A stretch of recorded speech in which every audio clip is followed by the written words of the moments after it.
Welcome to the workshop on social media. The first thing that I want to note is just that most debates about social media do tend to, and I know I'm becoming a bit of a broken record on this, but treat social media platforms rather homogeneously, but there are a number of different platform types.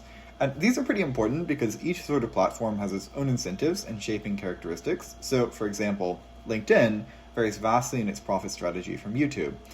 What sorts of platforms exist, and what are their incentives and most important defining characteristics? First, you have social network platforms, so this looks like Facebook or LinkedIn. Facebook is admittedly a very mixed platform. LinkedIn is more of a clearly social networking platform. Social network platforms are built primarily around a network, so for example, your family, your friends, your coworkers, your connections, and so on. Engagement is attached to how useful your social network is, things like how many friends you have on the platform, how active your friends are on the platform, whether or not they use it to invite you to events, and so on. Most people on social network platforms operate under a persistent and generally real identity, so for example, your real name, employment, photographs, and so on.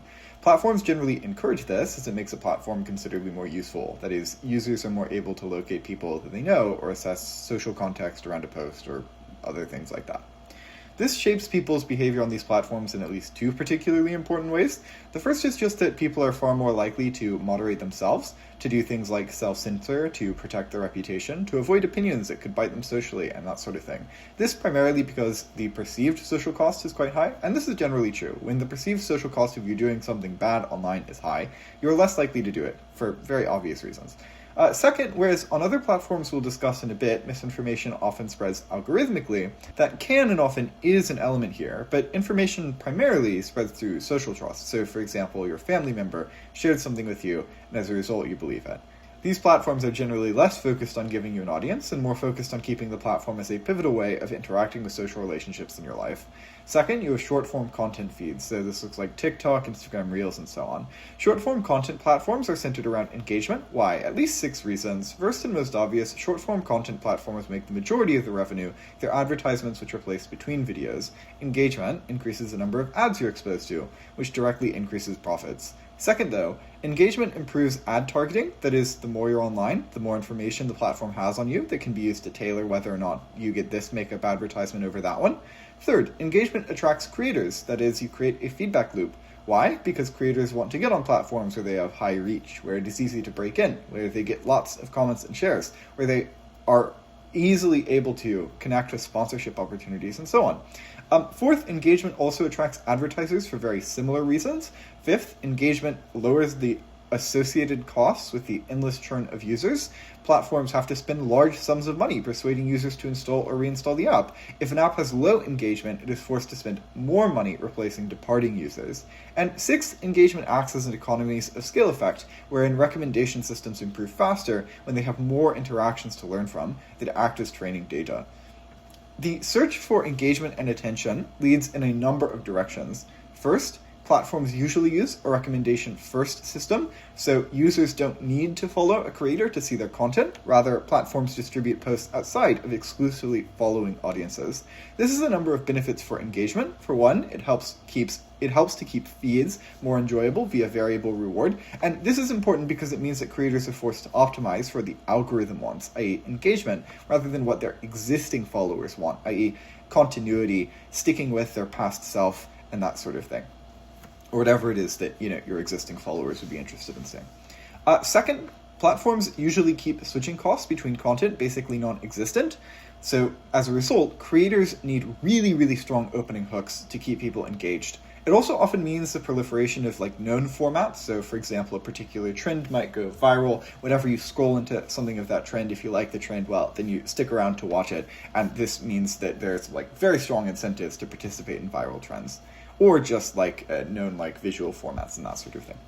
Third, endless scroll. If you have a natural stopping point, then this acts as an opportunity for users to leave. Not offering one decreases psychological interruptions to consuming content, allowing users to get lost and lose 2 hours of their day in the blink of an eye. Fourth, since the platform maximizes for attention doesn't just come from, say, user satisfaction. It also often is generated by anger, by shock, by fear, by confusion, by moral outrage. All of these get uplifted by the algorithm in addition to enjoyment.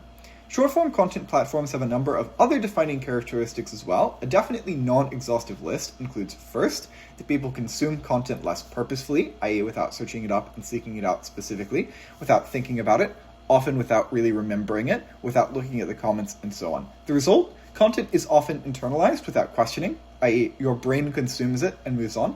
And this is particularly important when content is consumed at, say, scale. So, for example, implicit beauty standards that are carried through creators, or therapy vocabulary that is used by large numbers of people. Second, short-form content is just very fast. Complex ideas need to be cut down into short and easily digestible tidbits. Things lose nuance. Third, unlike social network platforms, short-form content platforms have very weak relationship dependence, and many creators operate semi-anonymously, decreasing the perceived social costs with choices made. So, for example, hateful comments, inflammatory posts, and so on.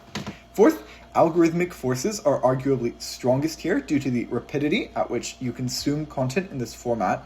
Recommendation systems can move users in directions very quickly. Fifth, vast quantities of videos get uploaded and reported regularly. Harmful content may be visually, audibly, or textually represented, and this makes moderation very gameable and very difficult, making it ostensibly quite extremely intensely difficult to enforce moderation effectively. Short-form content platforms are undergoing a couple of transformative trends. First, short-form content has high potential output rates, making using AI to substantially increase output very appealing for creators in particularly this area. And this is observable. AI-generated videos are everywhere and will continue to grow as AI prowess grows. It's becoming increasingly difficult to find scripted content while scrolling which doesn't use AI. And problematically, put a human spin on the output, and most people are worryingly AI illiterate. Second, the rise of in-app stores. It makes sense to shorten the path between seeing a video and making a purchase, as at every point in that path, people will click off of the purchase. But also, having in-app stores often means running a profit off of recommended material. Creators generally receive a cut from sold products, which creates a strong incentive to do things like product demonstrations, reviews, and so on. Third, short-form content is getting longer. YouTube Shorts allows up to 3-minute long videos. TikTok has experimented with substantially longer things. I'm a big fan of this particular trend. Fourth, short-form content has increasingly become the discovery mechanism for long-form. Clips are extracted from longer-form content and used as a way of directing audiences towards the creator's videos. Fifth, and tangentially about short-form content platforms, but short-form content is spreading past social media into things like news publications, sports, services, and so on. The third sort of platform we'll talk about is long-form content platforms, so for example YouTube. These are similarly oriented around engagement. They have a few defining factors. First, long-form content requires more commitment prior to consumption, while sitting down, say, to watch a 20-second clip is not a huge mental decision to make. Sitting down to watch a 45-minute video is a much larger one. It's one that's predicated on whether or not you think the material will be worth your time, whether or not you think it'll be entertaining or informative, whether or not you trust the creator, and so on. As a result, platforms need to reduce uncertainties, so this looks like obvious titles, clickbaity but descriptive thumbnails, view counts, chapters, and so on. And creators do work to optimize these things when they're introduced. Second, whereas for short-form content, what primarily matters is staying on the platform and tangentially how much time you spend on each reel, time spent on each piece of content on longer-form platforms is very important. Longer consumption creates more guaranteed advertisement opportunities, and it evidences high-quality content, and creators, as a result, optimize for retention throughout the video. Third, many long-form platforms use subscriptions, often both at the platform level and at the individual creator level. I'm not sure what the effects of this one are, but it seems like an important characteristic. By subscriptions, I don't mean YouTube subscriptions, I mean things like channel memberships, for example, or YouTube Premium. Fourth, while short-form content is fast-moving, i.e. there is minimal to no evergreen content, long-form stuff tends to remain relevant for months to years after upload, especially if it's designed that way, say a tutorial. Fifth, there are just more barriers to entry in long-form. People have a higher quality expectation, and professionalization has a real impact on reach and engagement, so things like editors, producers, researchers, or studios take on a more important role. Sixth, largely as a result of the fact that production can be expensive, creators need predictable income. This pushes them towards building up a subscriber base, not like YouTube subscribers, but again, people who pay a premium to support you or access your exclusive content. They often diversify their revenue away from just content engagement, for example, paid newsletters, courses, sponsorships, and so on. And this admittedly can produce conflicts of interest. For example, product reviewers often are very dependent on sponsors giving them material to review for their products. Seventh, long-form content is just longer, which allows a greater room for nuance. We're going to skip a couple of platforms, but they're worth mentioning. The first one is live stream platforms, say, for example, Twitch or Kick. The second is blogging platforms, say, for example, Substack. The third is private or semi-private communities, for example, Discord, WhatsApp, Facebook groups, and so on. There are also a number of platforms that exist that orient themselves around ephemeral, i.e. that disappear after a period of time or a certain thing has happened, communication, for example, Snapchat. None of those we'll talk about just because they don't really come up within debates, to my observations, but they're worth knowing about, and they probably are relevant, so it might be worth doing your own time to research these particular platforms as well. The final sort of platform I want to talk about, and this is a more general form of platform than the one that I will specifically focus on, is discussion-based platforms. So, for example, Reddit, or more specifically in the one that I'm going to look at in this workshop, Twitter, or X, which is one of the most prominent social platforms to come up with in debate.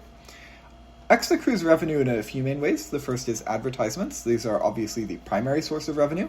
Brands pay to place things in feeds and replies and search results and around live conversations. Targeting works via interests, via keywords, events, followed accounts, and behavioral trends. Second, X also makes money through premium subscriptions, so tiered plans that give access to exclusive features, for example, the checkmark. Third, X often makes revenue off of API and data access, so organizations pay for metadata. Why would you do this? Maybe you're a brand who wants to collect posts mentioning your name or products so as to track consumer sentiment, get ahead of scandals, and so on. Maybe you're a financial analyst who wants to track posts about various companies you're invested in or considering investing in, or political developments or breaking events which affect the financial market. Maybe you're a journalist who uses X data to detect breaking events or locate eyewitness accounts. Maybe you're a researcher studying one of the various areas this is relevant to, for example, political communication, misinformation, and so on. Maybe you're a software developer who wants to build an add-on product to X. There are plenty of other reasons. So, for example, you might be a company that just repackages X metadata and sells it to third parties. Given these ways of accruing revenue, what incentives are generated? First, you want to maximize attention. More attention is more opportunities to show advertisements. It also means more data. How do you do this? A, you might appeal to more users. You might get users to spend more time online. There's also an agglomeration effect wherein more and more users means more accurate behavioral signals as advertisements get more and more data to be tailored on. For example, posts liked, accounts followed, interacted with, and so on. Second, you might promote engaging content. This doesn't mean intellectually engaging, rather it looks like generally incendiary things, morally controversial things, and often humorous things. Unfortunately, things that people agree on, nuanced takes that are hard to argue with, etc., just don't generate as many replies, users returning to the same post multiple times, or quote tweets, or is it quote X's now? Longer response chains also means more opportunities to place advertisements. Third, X needs real-time relevance. This is important both because it acts as an advertising niche which companies are willing to pay a premium for, and for which X has the largest audience, giving it a massive market advantage here and a kind of specialization. But it also means that people use X more, i.e. they use it to check on emerging events and crises, on product launches, on live sports updates, and so on. Second, it's worth noting that X can't just move towards explicit constant controversy as the primary thing on the platform, both A, because users will get worn out, but also because advertisers don't want a high chance of their brand being incidentally associated with particularly incendiary or nefarious conversations, which creates an incentive for some amount of moderation. Third, X needs users to feel as though the platform is valuable enough that they are willing to pay for premium subscriptions. And so things like greater visibility are attached to the product, to the premium subscription. Fourth, not a ton of super important incentives are generated from selling data. Two that might be worth noting are rather obviously, it means that X gets more valuable with more users because more data is generated. But secondarily, X only sells public data, so potentially there are incentives to encourage public rather than private communication, but I'm really not sure how that manifests. The vast majority of platforms are competing over attention, i.e. the attention economy. How do companies compete for your attention? First, they compete most seriously over acquiring users. How? Very obviously through advertisements, but secondarily through recruitment through existing users, for example, rewards for inviting others, allowing posts to be shared externally, but requiring the person who wants to view the post to download the app before viewing it. Third, through network effects. If lots of your friends are on a particular platform, then that compounds, you'll probably get on it too. Fourth, product differentiation, that is offering something which competitors don't, which draw people to the platform. After you acquire a user, that user needs activation. New users have very minimal data and very few connections. If they opened TikTok, for example, to a blank For You page, they'd probably leave the platform rather quickly. Social media platforms need to make the first visit count enough to come back. How do they do that? First, they populate a user's feed immediately, for example, with safe, popular content, with demographically, for example, known location, age, language, relevant material. Many platforms have users select interests when onboarding, or upload their contacts, and they're able to use this to tailor information and what is shown in your first session. Second, platforms hide complexity. So, for example, identity verification might be put off until your first payout on the platform. The third thing that platforms compete towards is they compete towards habituation and dependency. So push notifications about messages, about replies, sometimes from other people on other people's posts, like fuck you Instagram, and that sort of thing. This creates a queue which becomes associated with opening the platform. Second, we just naturally habitualize. Bored? Open Instagram Reels. Lonely? Open Instagram Reels. Anxious? Open Instagram Reels. Something difficult you have to do, but you don't want to? You get the idea. Third, variable reward systems. So, for example, the unpredictability of shorts feeds particularly, and the fact that swiping costs near zero effort, but also, for example, of notifications. So the fact that a notification could be something meaningless, or it could be something that is super exciting and interesting and cool, means that you constantly check every single one. And if you've built up the habit to, when you check your Instagram notifications, open up Instagram and scroll through Reels, frequently you'll be pushed into that sort of pipeline. Fourth, and somewhat the flip side, for example, Instagram doesn't give you a notification literally every time someone likes your post, which leaves uncertainty as to how posts, how YouTube videos, etc. are doing. And this creates an unresolved loop, which checking very temporarily resolves, but then you need to check again very soon in the future. Fifth, some platforms implement things like streaks to keep you coming back regularly. They also compete for longer session lengths. How do they do this? First, they remove natural stopping points. This is where you get infinite scroll, autoplay, live stream raids, and so on, which switches the choice to continue watching from a mental decision to the default. Second, they give you more tailored recommendations, often session specific. So, for example, what you skipped today, that you would normally watch in other sessions. Third, they give you mixed rewards. Already talked about this, but not only do variable reward systems encourage habitual schooling, but so does mixing up the way those rewards appear. For example, humor, followed by news, followed by a high production quality video.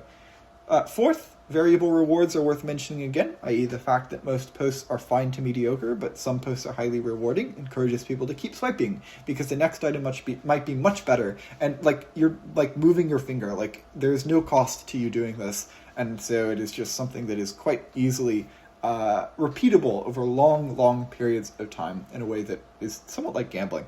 Fifth, layered interactions. For example, reading the comments while the video plays in the background often keep people around to see how other people are reacting to the particular piece of content.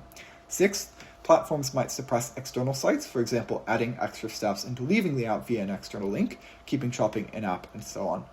Seventh, and something we'll talk about more in a bit, platforms often integrate multiple functions, so communication, shorts, shopping, and all of these things.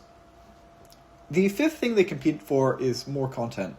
How do they do this? First and most obviously, having a large audience brings more people to the platform because you have a larger possible pool of people to watch you to gain revenue from. Second, lowering the cost of creation. So, for example, adding filters, built-in editors, standardized formats, AI writing and editing tools, and these sorts of things, which make it easier to become a content creator and put out massive amounts of content. Third, platforms just do marginally compete on pay. So, for example, when TikTok was starting out, it set up its creator fund, which got lots of people on it. YouTube Shorts did the same thing when it popped up.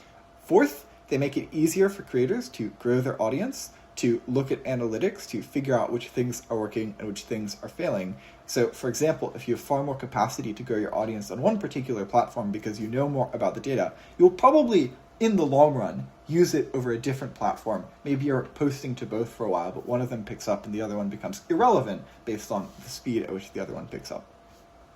TLDR of all of this, platforms compete for your attention because it's how they make money, and it's how they ensure that their competitors do not have your attention. This competition incentivizes a large number of things. Some of those things are good, some of them are both good and bad, and a number of them are pretty obviously pernicious. Screen addiction is a very real problem. The average American spends 5 hours and 15 minutes on their phone every day. You open your phone to a notification related or unrelated to, say, Instagram Reels, and often accidentally slip into the mindless, endless swipe just off of habit itself. People constantly, incidentally lose hours off of their day, often most when they have something rather urgent that they need to get done, because it is just far easier to not worry about it for 2 hours while scrolling Reels than it is to work on the thing that is urgent and upcoming. People don't like being addicted to their phones. It feels bad to noticeably have your autonomy restricted, i.e. to have an action that is so successfully low cost with such high dopamine reward that your impulses cannot help but give in to it. And so you feel bad about using short-form content to escape situations that you feel bad about already, compounding primary emotions with secondary emotions. Dopamine is just limited. That is, dopamine receptors dial back after overstimulation, but online content is dopamine intensive because of variable reward systems. And so scrolling Reels for a while literally burns out your capacity to enjoy other parts of your day, which increases how hooked you are, because it's the only thing that you can get that sort of release from. A couple of general trends that are worth mentioning. The first is AIification. So AI sharply lowers the cost of producing content, reduced research, reduced script writing, no need to record your own vocals. AI can now assist or even come up with thumbnails. This is evident from this program. AI can now assist with nearly every stage of putting out a video, and as mentioned, is being actively incorporated into most online platforms, for example, through AI editing assistants. Second, multi-platformification. It makes sense for platforms to branch out. So, for example, if you're YouTube, you want to cut down the advantages that, say, TikTok has over you, which are drawing users over there. So branching into short-form content makes totally rational sense. The question then becomes, why is this happening now? It feels as though if it were rational for you to expand into these other areas, this is something that should have happened over the course of your existence, not something that has so suddenly emerged within the past 3 or so years. A few reasons seem compelling on face. The first one is just that platform development, getting a large audience pool, requires a niche, i.e. if you're the second best TikTok, no one's going to use you if all of your features are strict downgrades from the best version of TikTok. The result is that for large portions of most major social media platforms' lifespans, they've had to focus on improving existing features and staying ahead of competitors. But once you have a large enough audience, well, not as though that sort of incentive gets totally sidelined. It's difficult to get more people to join in the first place, so instead you go through having users spend more time on the app. And one of the best ways to do this, not only to compete with other attention economy apps by co-opting their specialties, but also by just adding more features to the app. So, for example, time spent on YouTube Shorts is not wholly zero-sum with time spent watching long-form content. So one of the best ways to do this is just to take those things that other apps are doing, to add features that are useful ways of generating attention. Second, it's worth pointing out that the most successful horizontal competition seems to be in short-form content and live streaming, and maybe a little bit in messaging. Short-form content is relatively new, so for example, TikTok emerged in 2020, and obviously very addicting. So it makes sense as to why this is something that is suddenly being massively competed into by YouTube, by Instagram, by Snapchat, and so on. Live stream horizontal competition has been occurring for a while, even though live streams are less obvious in their advantage. But they are strong revenue opportunities for platforms which take a cut off of donations, channel memberships, subscriptions, and so on. They also tend to hold people's attention for longer. So, for example, the entirety of a particular esports event, which creates very large advertising opportunities, especially for major events like that, where individual advertisers will pay a massive premium when they are tangentially related to the particular event going on to have their material advertised over it. They also help strengthen these parasocial relationships that fans feel, because fans are able to feel like they're interacting with particular content creators, which increases return rates to other content. And lastly, since live streams are often particularly profitable for creators want to do them regardless of whether or not they're on a particular platform, which means that if the particular platform doesn't have them as an option, the creator's going to advertise following them on other platforms. So, for example, if you're on YouTube and you stream on Twitch, you might advertise going to Twitch. Algorithms. Platforms face an abundance problem. They have far more content than any one user could ever consume. Algorithms serve to deal with this problem. On first interaction, platforms, as I mentioned, gather a pool of content to show you from things like what your friends liked or followed, popular accounts, nearby content, what interest you marked upon signing up, and so on. While you use the app, a behavioral profile of you is collected. What things you like, what things you pause on, what things you comment on, whether or not you open up the comments in the first place, what sorts of videos spur you to purchase things, what sorts of things cause you to leave the platform. This information is used to curate and show you content. On platforms where you have more than one choice of things to interact with, your choices act as algorithmic feedback. For example, a prediction is made as to how likely you are to click on each recommended thing. You click, predictions are updated. This is also true for platforms that have like endless scroll where there's only one option. It's just not about which things you pick. It's more about how much time you spend on certain things, what sort of interaction you do to engage with them, and that sort of stuff. Algorithms have increasingly gained numbers of goals that are all weighted, that they optimize for, all of which receive, as I said, some amount of weight. So, for example, total watch time, likes, shares, purchases. Algorithms also have a shaping effect on creators who adapt their content to fit what gets recommended the most. Let's quickly run through 3 sort of standard social media debates. The first is the "this house opposes X online trend" or the commercialization of X. These debates always hinge on whether or not the thing is done well, for example, in a nuanced or productive way, or done poorly, for example, in a nuanced or unproductive, say, for example, in a way that makes you waste money on a course which isn't useful to you. We've covered this in a decent amount of depth already. I'm going to move on. The second form of debate is online censorship norms. So, for example, is it good to have Twitter fact-check things? Should platforms promote progressive content over non-progressive content? Is it okay for platforms to independently deplatform politicians? This also rides on a done well, done poorly clash. So why might platforms have incentives here that align with the public good? The first reason is just long-term user retention aligns really nicely. So users will leave if platforms are overrun with hostile content, even if the short term is increased interaction, for example, arguments. Second, advertiser demand, already covered. Third, it is just true that you increase your exposure to legal pressure, to regulatory pressure, and so on. You increase your exposure to the chance of lawsuits if you fail to moderate your platform. And whether or not lawsuits succeed against major social media platforms, they're oftentimes very long and drawn-out processes, especially when they happen with the government, that these platforms have to commit huge portions of their budget to, lots of their best lawyers, and so on. And so, even if it is likely that most of these lawsuits will fail, and therefore not have any pressure exerted as a result of legal precedent around censorship norms, it is still the case that companies want to avoid them because it costs them a very large amount to engage in activities that, say, encourage that sort of lawsuit and regulatory pressure. And fourth, just note the trade-off. Corporations are deciding between one person making hateful messages, maybe leaving the platform if they get temporarily banned, or an entire community that is affected, alienated, and in many instances, effectively forced off of the platform. So for very obvious reasons, platforms can decide on the community side of the trade-off on a sheer cost-benefit analysis. Why might companies be misaligned? The first reason is just that you do not have the capacity to do good moderation.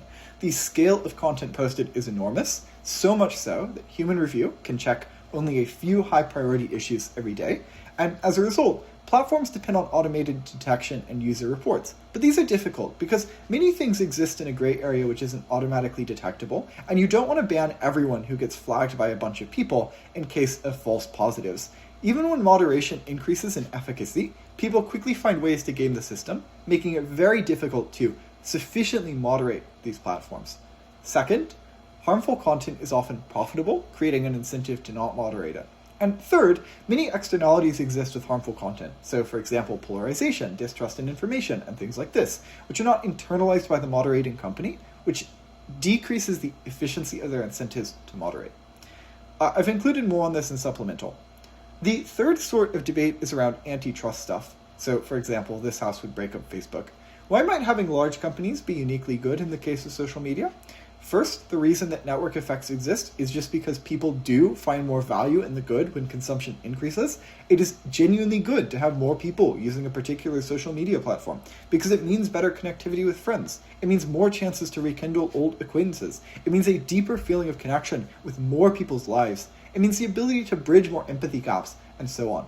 Second, larger platforms have more room for niche communities because creating content in those communities becomes more and more commercially viable as more people are on the platform and happen to have interests that align with that. Third, large platforms can invest more in moderation. Automated detection, for example, is really research and design intensive, and these sorts of things reduce fraud, they reduce harassment, and so on. Fourth, larger data sets means more tailored recommendations, which just allows people to enjoy the platform more. And fifth, plausibly they are less likely to be coerced by legal or political pressure, which can be both good and bad for rather obvious and intuitive reasons. Why might it be particularly bad to have large social media giants? Primarily just because they are protected from competition by the sort of standard anti-competitive practices that exist, plus huge network effects and data economies of scale, which keep people on the platform regardless of quality and allow the platform to enshittify over time. For example, inserting more and more ads into X conversation feeds. This also locks users out of benefits that other platforms might provide, so maybe increased security or data privacy, which are far more nebulous and less immediate, and therefore weighted lower than they should be, than the fact that all of your friends use, say, Facebook Messenger. There are plenty of other arguments to be made here, but this is sort of the primary clash that exists. That's all for the workshop on social media. I'll catch you all tomorrow. Welcome to the workshop on artificial intelligence, or the first of 2 workshops on artificial intelligence. A number of disclaimers before this workshop really starts. The first, just to flag this is a workshop that I'm planning to put out a much more comprehensive version of in roughly 23 weeks. That workshop will be a lot less focused around debate-relevant material and a lot more of just a deep dive into the things that are interesting to me about artificial intelligence. Second, this workshop is purely for debate purposes and will very possibly have a large number of inaccuracies and hallucinations, and certainly many oversimplifications. I am not an expert on artificial intelligence. I've done a bunch of reading for sure, but this is a deeply technical and complex area which I have no classical training in. Third, this workshop is a little bit misleading. I'm going to primarily focus on large language models, not AI more generally, though we'll go over an intro to neural networks as well. Why? Because they're the most debate relevant on a technical level. The workshop tomorrow, which focuses more on outputs, will touch on some other AI systems, but for simplicity's sake, for the sake of my time, and for the fact that the structural makeup of other artificial intelligence systems rarely makes its way tangentially into debate land, other than possibly image and video generating ones, this workshop will be on large language models primarily. And fourth, I'm unfortunately going to leave uncovered the section on the financial risks of artificial intelligence. This will, with the much more comprehensive version of the workshop, get released in around 23 weeks, as I mentioned. There's a very small chance that things change drastically between now and then, such that I fall through on that particular promise, but if that happens, we have considerably larger concerns. Rudimentary AI systems didn't really learn in the modern sense at all. They were programmed with logic and rules. Human experts wrote if-then rules or formal logical statements. So, for example, if the patient has a fever and a rash, then diagnose them with measles. There was no data-based learning. All data was tagged, and the knowledge came from experts rather than AI experience or data sets. This posed a very severe problem. Encoding common sense or real-world knowledge at the required scale was a Sisyphean task. To be able to distinguish every possible chair as a chair, for example, would need rules for literally every possible chair shape, size, context, and so on, which is rather intuitively a somewhat impossible task. And as the number of rules and relationships grow, reasoning becomes exponentially more difficult to hard code, i.e. every interaction between rules needs a resolution.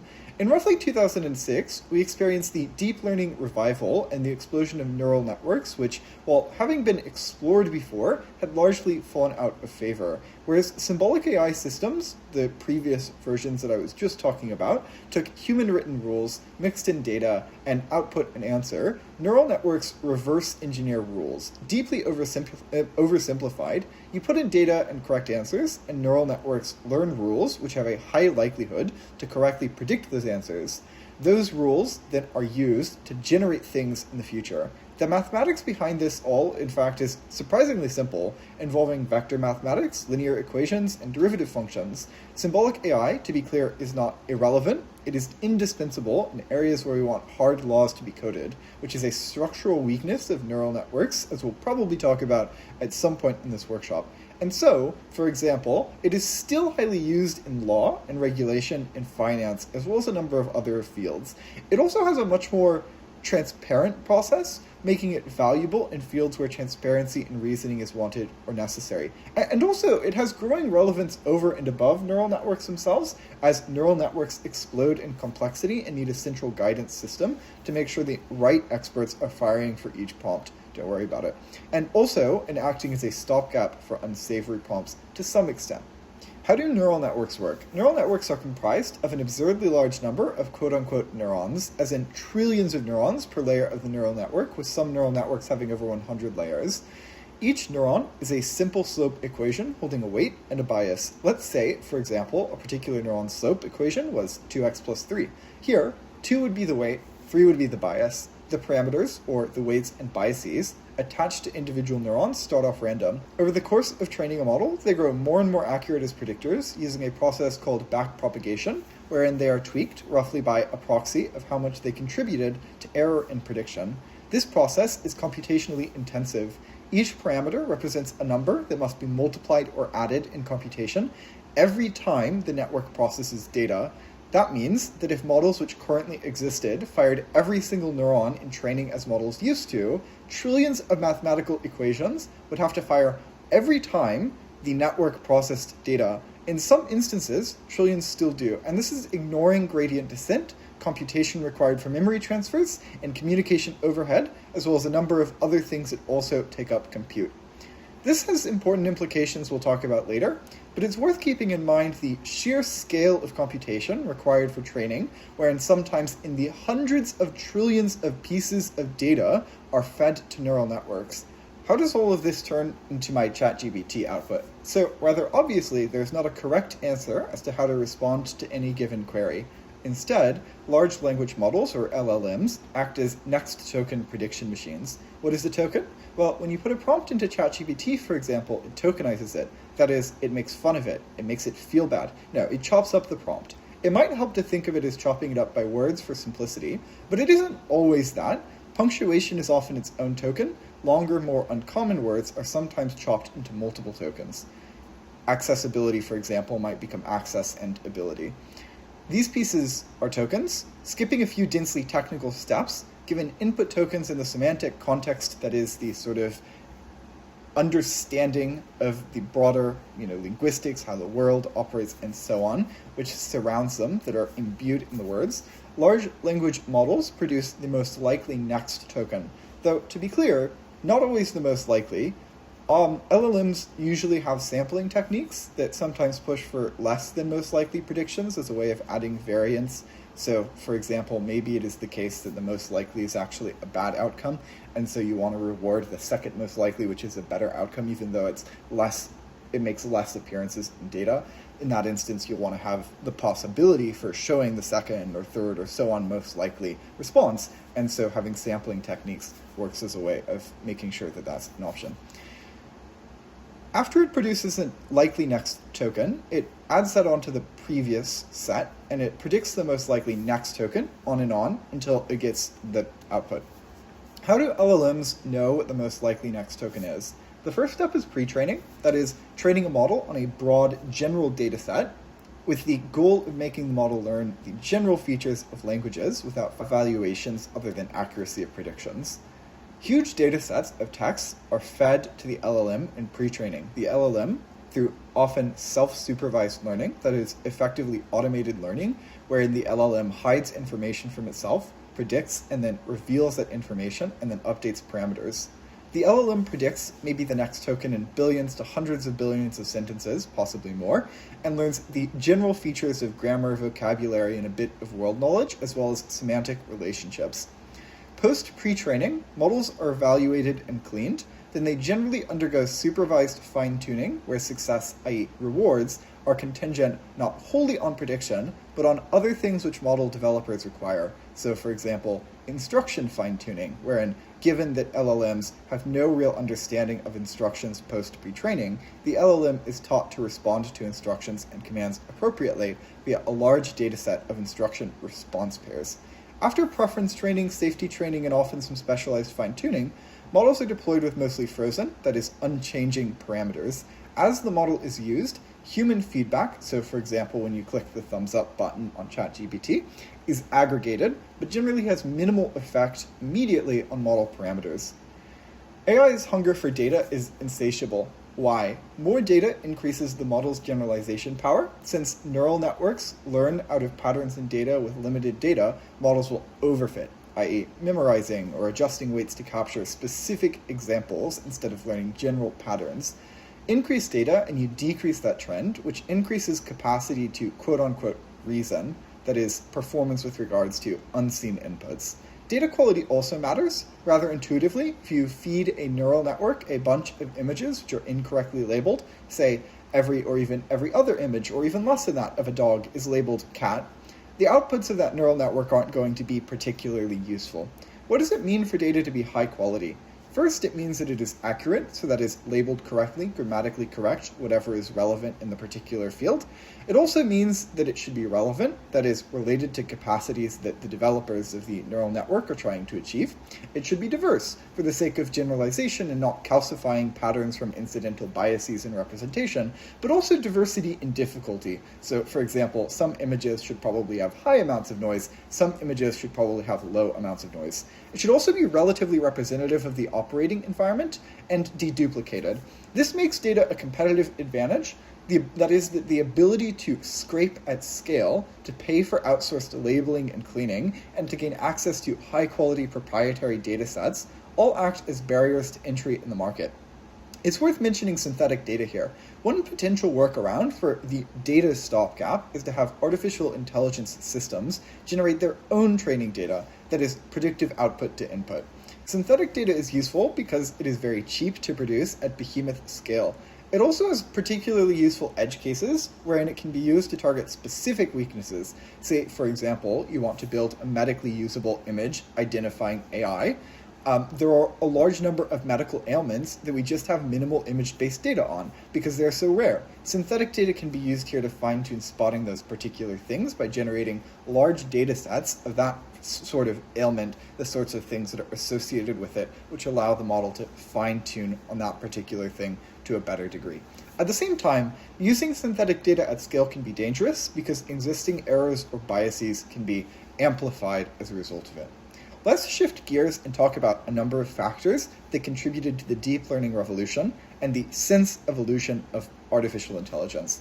First, on the hardware side, the main thing here is just GPU computing. So GPUs, or graphics processing units, were originally developed for graphics rendering, that is, drawing millions of pixels on a screen all at once. But it turns out that that same ability, that is, to do many simple arithmetic operations in parallel, happens to be exactly what neural networks need, as training a neural network means computing billions to trillions of simple calculations, billions to trillions of times. Why are GPUs so good at this? Structurally, it's because they have thousands of smaller cores optimized for parallel numerical tasks, making them perfect for dense linear algebra, which happens to be the backbone of deep learning. That is, they are optimized for the exact thing that neural networks need: single instruction, multiple data operations, i.e. multiply, add, applied across many data points in parallel. A central processing unit, or CPU, on the other hand, has a few powerful cores which are optimized for sequential tasks, which makes it really good for complex logic, but really bad for raw parallel math, especially when it is particularly simple. The relevance of these facts was discovered in the late 2000s, which made deep learning financially practical. Prior to that, neural nets were limited to very shallow architectures, 2 to 3 layers, not huge sums of neurons, and so on, because training was too slow and unstable. The breakthrough was made with a model that used 2 NVIDIA GTX 580 GPUs, don't worry about it, for training a model which had 60 million parameters, which was groundbreakingly huge for the time, which was trained on around 1.2 million labeled images. Training which would have taken months on CPUs could be done over the span of a few days, and this ushered in a huge amount of development around GPU computing. NVIDIA, for example, began developing a software which streamlined general-purpose GPU programming, and the sort of ecosystem around this grew very, very rapidly. On the software side, the first thing to mention is just the rise of cloud computing.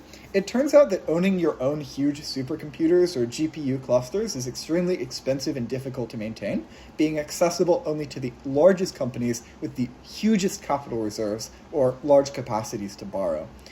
Cloud platforms reduced this requirement. These, to be clear, are not compute clusters that sit up in the clouds. Rather, these are on-the-ground infrastructure. They are CPUs and GPUs existing in clusters or individually that exist for people to rent out their compute capacity. So instead of purchasing 1,000 GPUs, say, to develop a model, you can now rent them temporarily. And this is really important because training requires far, far more compute than other steps. And so cloud computing means that companies can temporarily scale up for training and then scale down after training to save costs. Cloud computing also brought data lakes, that is, centralized storage repositories with massive amounts of raw and processed data, that is, in the petabytes of stored text, images, and other data. These are very useful as data, not data centers, but centers of raw data that artificial intelligence can use to train on and access at scale. The second thing to mention on the software side is sequence-to-sequence learning. Prior to sequence-to-sequence, most machine learning models assumed fixed-sized inputs to fixed-sized outputs. But this doesn't work for things like translating a sentence, like summarizing a text, and so on. Some models got around this, but the mechanism was rather clunky. Sequence-to-sequence solved this problem. How? One neural network, that is the encoder, processes an input sequence into a compact representation via the process that I've talked about already. That is, the input sequence is tokenized, then it's turned into a vector with 12,288 dimensions, i.e. numbers in the sequence, which hold semantic context, i.e. background relationships. From there, another neural network, that is the decoder, generates an output sequence from that representation. That is, the encoder reads the input sequence step by step and condenses it into a context vector, which summarizes the entire input. The decoder then takes that vector and generates the output sequence, one token at a time, predicting the next token. This innovation posed two problems, though. The first problem was just long sequences. That is, condensing an entire sentence into a single vector loses lots of information. As a result, we got attention mechanisms. Encoders produce a hidden state for each token in addition to the final vector. Instead of relying solely on the final vector, the decoder now asks which input words are most relevant to generating the next output token. The model computes attention scores for each encoder hidden state, producing a weighted sum, which allows the decoder to dynamically focus on the relevant parts of the input at each output step. The second problem is sequentiality. So both the encoder and decoder operate sequentially. Each hidden state builds on the previous ones. Each encoder step depends on the previous output, for example, the hidden states involved in it. So it must run sequentially. As a result, we got transformers to work around this. Transformers allow all attention weights to be computed at once, speeding up the rate at which inputs can be encoded. As an analogy, before transformers, AI effectively simulated reading a sentence word by word and remembering only the words that came before. Transformers operate in a way which is similar to having the whole sentence laid out before you and letting each word look at every other word at the same time. This is somewhat difficult to intuit because, while some people work on building reading skills that are somewhat similar to this, say for speed reading purposes, most of us would probably imagine this as a slower process, but because of the compute nature of neural networks, this process is much faster. There is a trade-off, however, that is, transformers require remembering all hidden states at once, and so more memory is used in speeding up the training process. Transformers serve other purposes, so for example, they are instrumental in parallelizing training, but that's not something I'm planning to talk about in this workshop. Third, on the software side, we made a number of reinforcement learning, or RL, advances. We'll skip these for now, though. What is reinforcement learning? It's a process wherein AI takes an action or policy, a strategy, say. In the case of LLMs, this looks like predicting the next token, for example, as the action. They then receive a reward or a penalty, and they adjust the probability of that action or policy in the future. One thing that is very relevant to LLMs, reinforcement learning with human feedback, or RLHF. For LLMs, this looks like collecting examples where model outputs several responses to the same prompt, having human evaluators rank them, and then updating reward models to predict human preferences and output best/most wanted things. Fourth, we got retrieval augmented generation, or RAG. LLMs contain all their knowledge inside parameters that they learned during training. This means that knowledge is static, i.e. it cannot update very easily. RAG and memory models look to fix the problem that is generated by the fact that people want continuous, that is, without weird lapses in memory, conversations with AI, despite the fact that model weights cannot adjust dynamically to information given. RAG combines a retrieval system, like a search engine, with a language model such that instead of getting answers purely from memory, the model retrieves relevant documents and then uses them as context to generate a grounded answer. Memory models give the AI the ability to recall past experiences or interactions. There are two main kinds of memory. There is short-term memory, or the context window for LLMs, for example. This holds context within a single conversation, but older content is forgotten. Second, there is long-term memory. This is the knowledge that is stored persistently across sessions. Fifth, in late 2023, mixture of experts, or MOE, models emerged. Training huge models is very, very expensive because every layer of weights are used for every input. So if you have, say, a trillion parameter dense model, every token uses all trillion parameters, which is extremely costly in terms of energy. MOE models reduce this cost. They replace certain dense layers with many overlapping parallel subnetworks called experts. A small neural network decides which experts handle a given token. Typically, only a few experts, say 2 of 64, are activated per input.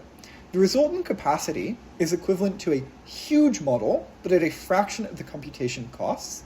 A really good example of where this allowed a much less costly model to break into the market is DeepSeek v3.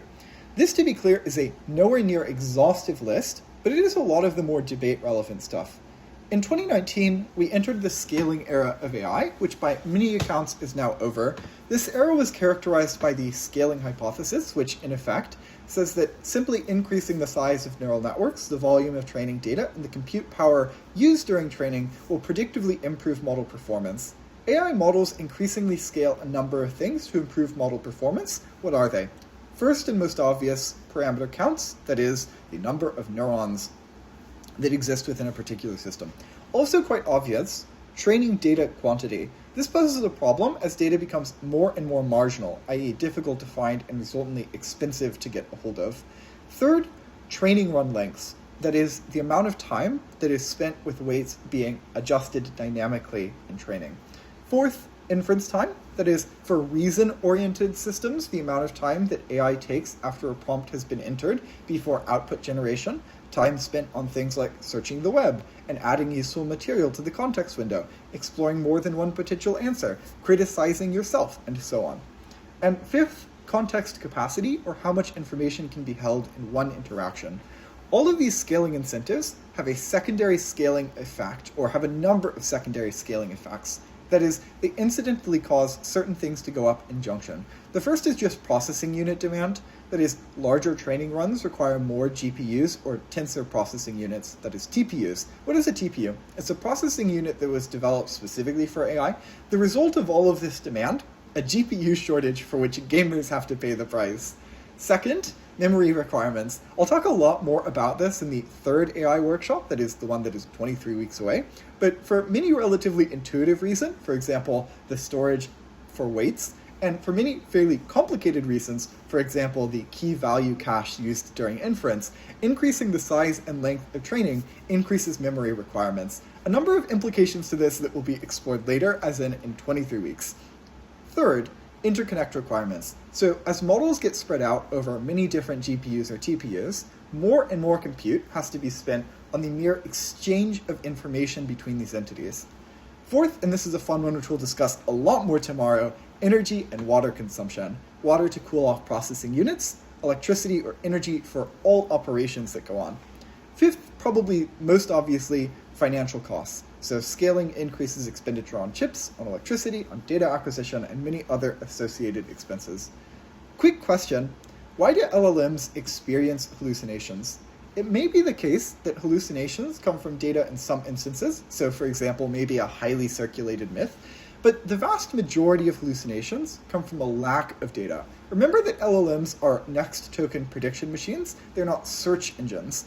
If you ask something about an area that an LLM has very minimal data on, maybe for example you upload a file to the chat, but it's in a format that the LLM cannot access, or you ask about a specific page of a specific book or something like that, LLMs still have to predict the next token, so general data is overfit to produce a sensible but hallucinatory response. This problem is one which corrects itself over time, though, rather naturally, as more and more data becomes available, so for example through targeted synthetic data, as memory systems and RAG develops, as multi-stage generation and verification becomes more advanced. What is that, you ask? Instead of accepting a model's first response, systems search for evidence behind factual claims, they flag unsupported ones, and then they revise or remove those. Also, as post-pre-training accuracy testing becomes more developed, and as calibrated abstention develops. What is that, you ask again?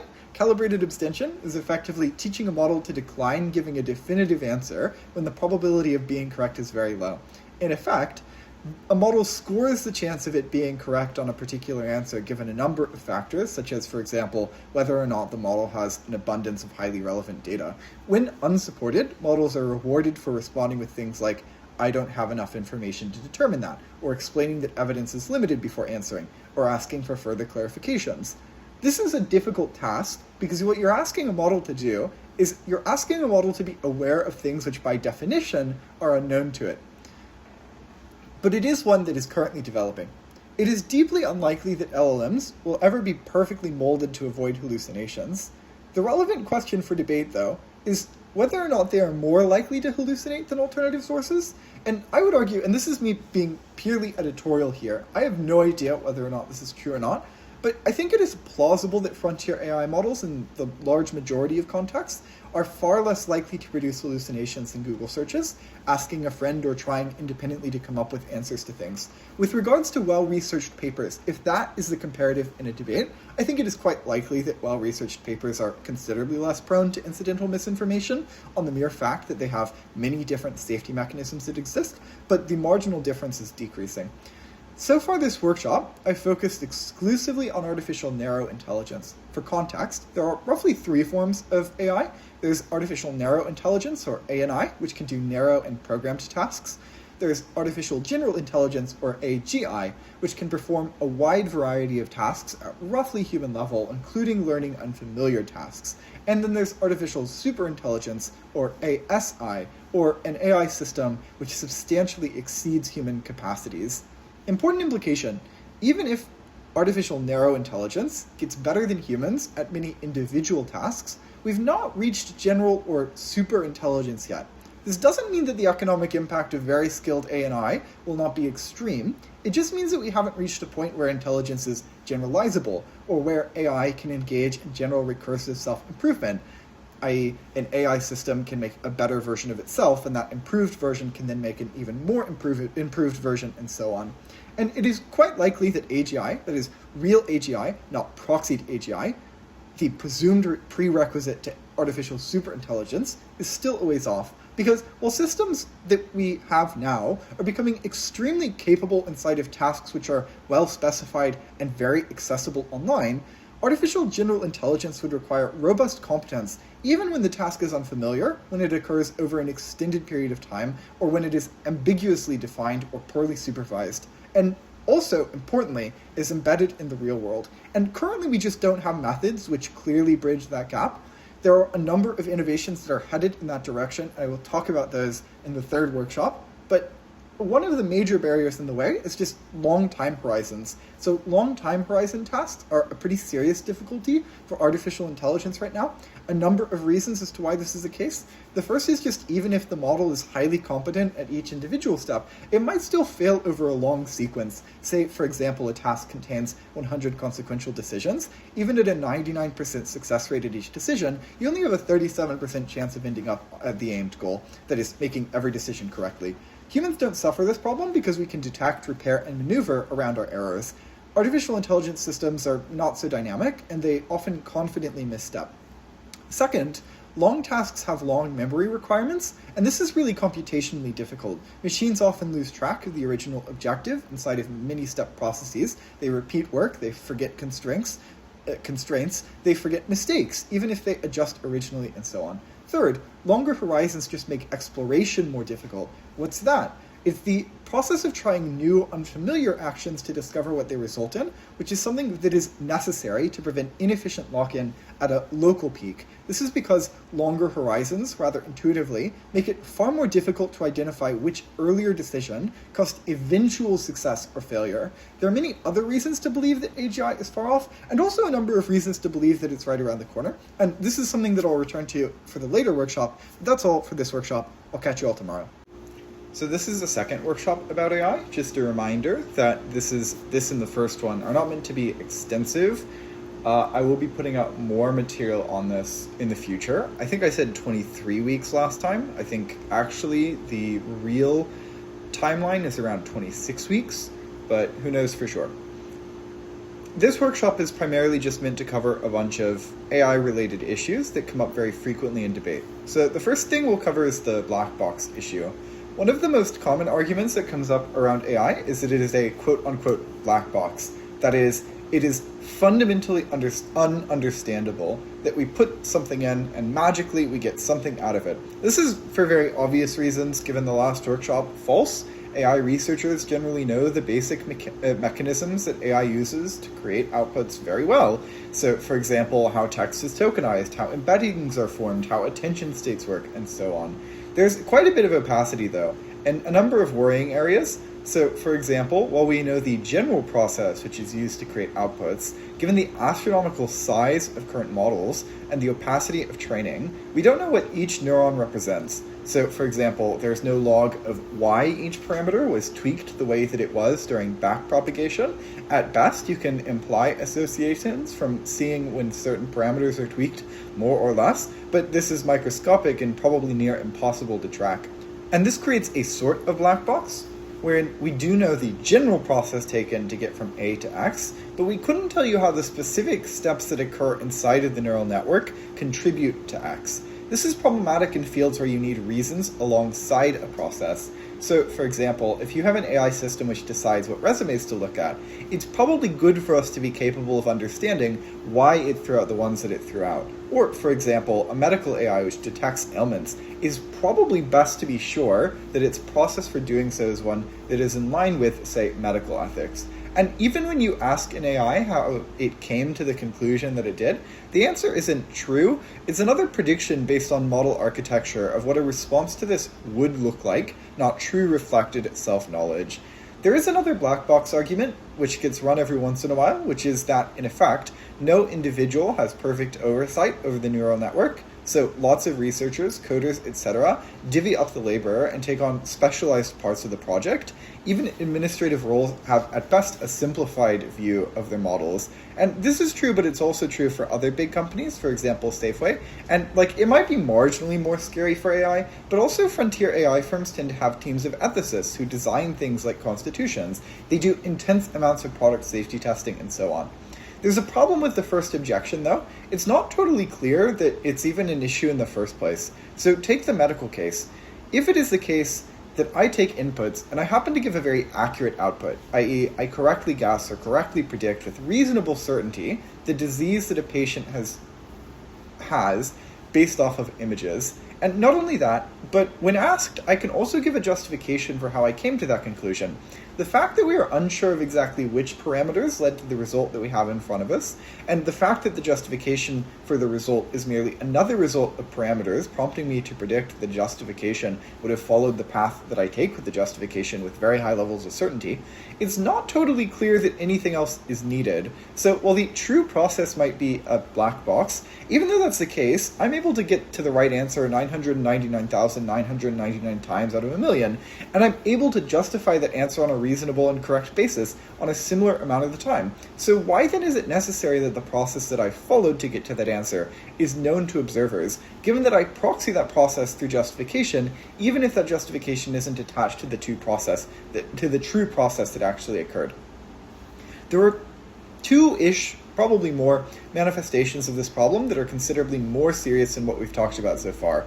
The first of those manifestations is the mere fact that while we know the mechanism for how outputs are generated, even knowing that mechanism doesn't allow us to predict what outputs will be. That is, the interaction of huge numbers of parameters often produces unexpected behavior similar to other complex systems, wherein knowing the governing rules does not mean that you're able to predict every single outcome of the system.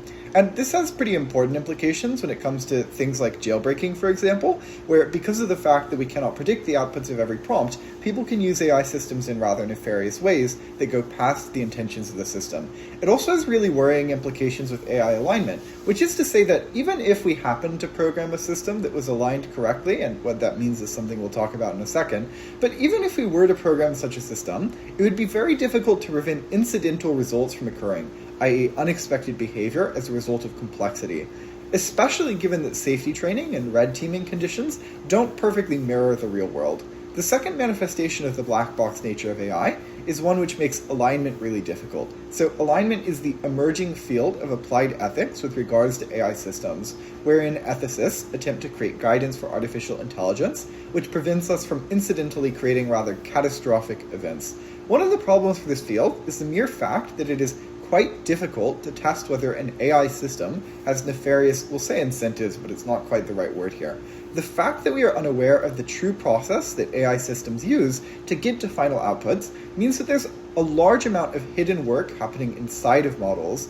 Roughly speaking, to our best knowledge, frontier systems don't harbor any ill will for us, but the fact is that our best knowledge is limited. It is very plausible, though unlikely, that an AI system learns to harbor nefarious will towards us, but realizes that the best way of actualizing these things is to lie about that fact, i.e. to output standard and normal outputs, biding its time. How do you mitigate the black box argument? The first thing to say is just that there's a lot of material in here that is rather philosophically technical and dense, and will return in around 26 weeks. The second is that this is definitely context specific, but if the argument is along the lines of the first thing that I talked about in this section, i.e. it is bad to use AI to do certain tasks because we want to know the process through which those tasks are done, you can often point out the fact that humans are deeply biased. We make really arbitrary decisions when reading resumes of which ones to toss out, which ones to keep, for example, often based off of pre-existing notions that are not perfect at allocating jobs to those who deserved it the most. Often, when we are pressed to answer for these things, the justifications that we come up with are post hoc rationalizations of choices that we made on intuition, which sounds rather familiar.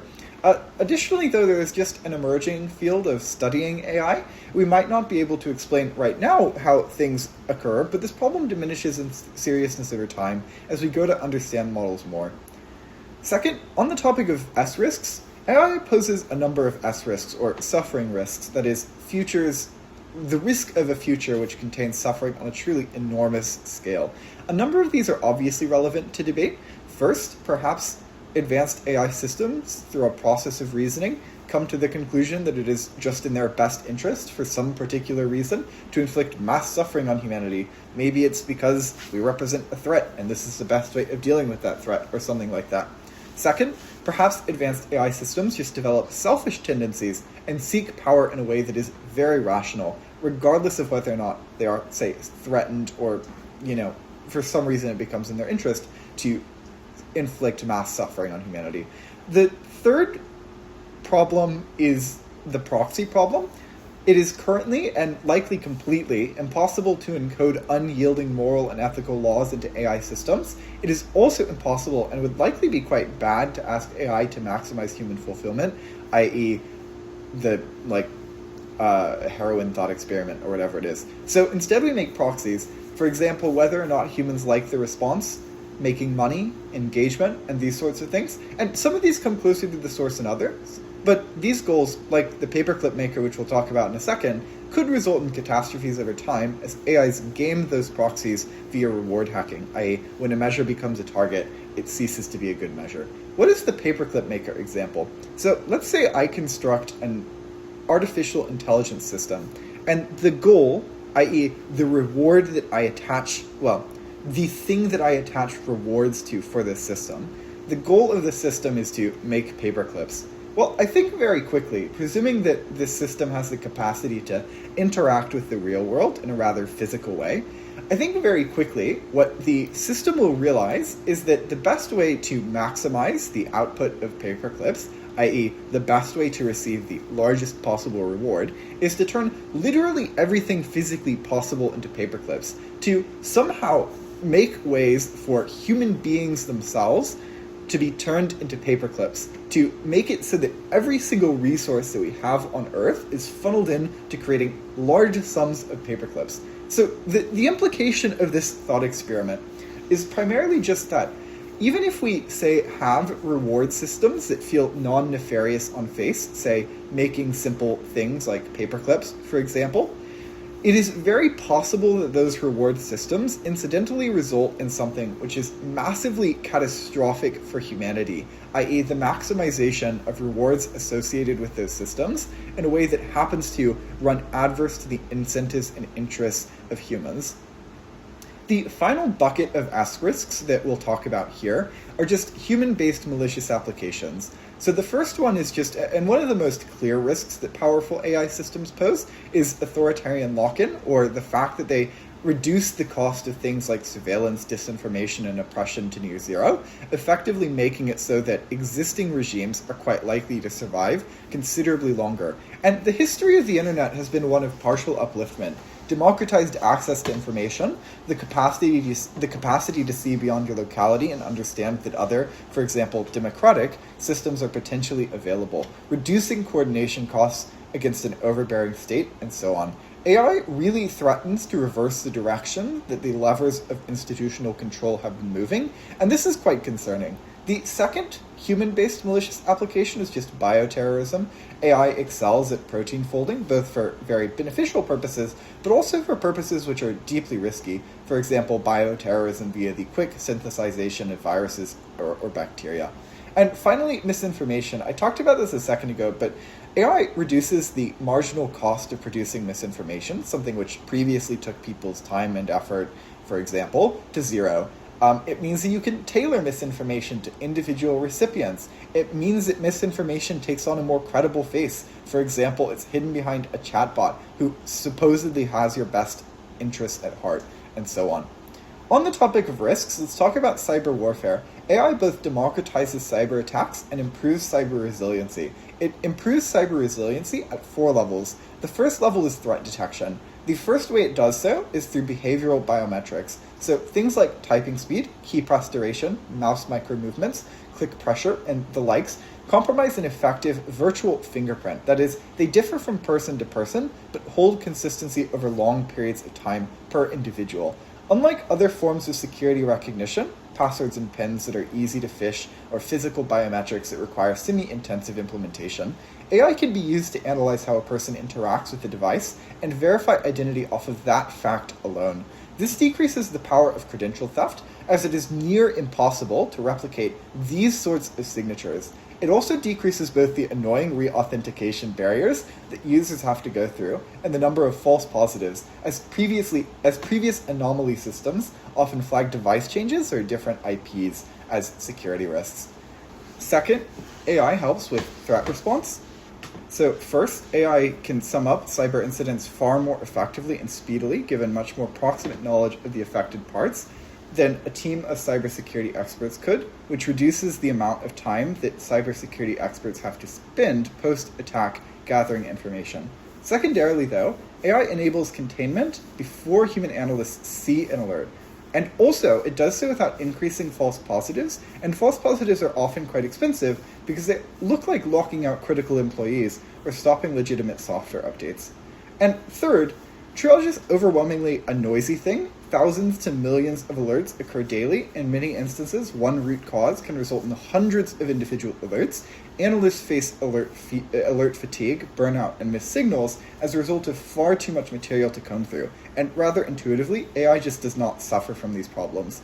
The third level is threat preemption. So the first way that AI helps here is it reduces human error. Humans misconfigure systems, they miss alerts, they skip reviews. AI enforces best practices by flagging insufficient or weird admin actions and checking for insecure configurations. Additionally, though, AI-based white hat hacking makes stress testing considerably more accessible and affordable. AI can also be used in real time to analyze which vulnerabilities are most extreme and most likely to be exploited. Fourth, they just increase accessibility, so LLMs reduce friction between security teams and code by, first off, translating logs into English, but also making it so that natural language can be turned into code queries, effectively making cyber resiliency far more accessible. How does AI democratize cyber attacks? The first thing to say is just that it radically decreases the amount of time and people that you need to carry out a successful cyber attack. So reconnaissance becomes considerably faster and automated. LLMs and classifiers can scrape social media, parse important information, and extract employee names, and identify likely password patterns, that sort of thing. Additionally, phishing and social engineering becomes mass scale and hyper-personalized. You get rid of the opportunity cost of phishing as it becomes fully automated. And thirdly, AI models can analyze internal file structures and prioritize the most high-value things, sensitive databases, high-value documents, credential-rich files, and so on. These are sorts of things that would take days of pre-planning or extreme expertise and a lot of accompanied delay beforehand prior. Secondarily, though, it changes the barrier of entry for cyber attacks, reducing necessary coding knowledge. So code models can write code, they can debug code, they can hyper-personalize code attacks, they can generate obfuscation routes, they can translate malware packages into less flaggable containers, and so on. But secondarily, experimental LLMs and frontrunners right now show the capacity of running entire cyber attacks by themselves. So take, for example, Claude Mythos, which could identify exploitable areas quite easily, run exploits, and take gleaned information all by itself. The implication of all of this is that AI can lateralize attacks so that one attacker can run far more than 1,000 campaigns near simultaneously with roughly the same, rather minimal effort. Third section on regulation. AI models arguably cannot be used for the worst and most nefarious ends. A few ways in which this occurs. First is just pre-training safeguards. Models literally do not learn the bad stuff in the first place. Before training, model developers filter training data to remove hate speech, extremist propaganda, malware, or anything else that goes against principled purposes of the bot. Second, reinforcement learning with human feedback allows model developers to bias the probability distribution towards safe answers via rewards. Third, most companies deploy a small, fast classifier that evaluates both the user's input and the model's draft output, and checks them for categories like violence, sexual content, hate speech, extremism, known exploits, and so on. If a draft output violates policy, then the classifier blocks or rewrites it. Fourth, certain environments have hard filters for the following, which rely on keyword detection and semantic models: corporate secrets, disallowed programming content, data exfiltration attempts, and so on. Fifth, companies manually safeguard for abuse. First, high-frequency malicious queries. So, for example, when I asked ChatGPT a large number of prompts about how a multinational corporation might avoid taxes legally by taking advantage of lax regulatory schemes and IP abuse, my conversation was flagged and blocked for a period of time. But also attempts to jailbreak models. Queries are also just logged, and individual bad actors get revoked over time. And finally, companies employ internal and external teams to try to jailbreak the system. Why might companies have strong incentives to self-regulate extensively? They do just face harsh punishments, costly government regulation and audits, the loss of consumer trust, or massive harms to themselves. For example, a different firm getting a hold of company secrets through lax internal regulation. But secondarily, tech companies tend to be more morally aware, particularly AI companies who often employ teams of ethicists, largely as a result of understanding the extreme risks that are carried with them. Fourth section on data. The majority of data is rather structurally biased. Say, for example, you're Amazon, and you decide to create an algorithm to run through applications and toss out non-considerations. Well, the algorithm likely has a bias towards men. This is even if you scrub stuff that would obviously indicate gender, so, for example, potentially names. Why? Because there are proxies for this sort of thing. So, for example, I've heard that this could be a myth, that because this did legitimately happen for real, one of the factors when Amazon created a model to filter through these sorts of things, toss out resumes, and so on.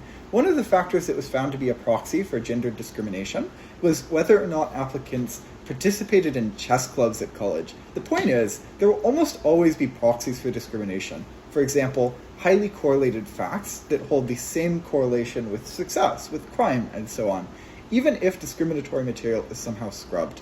The relevant follow-up question then is whether or not AI is more discriminatory than humans, which is something that you can characterize either way, primarily through psychological argumentation.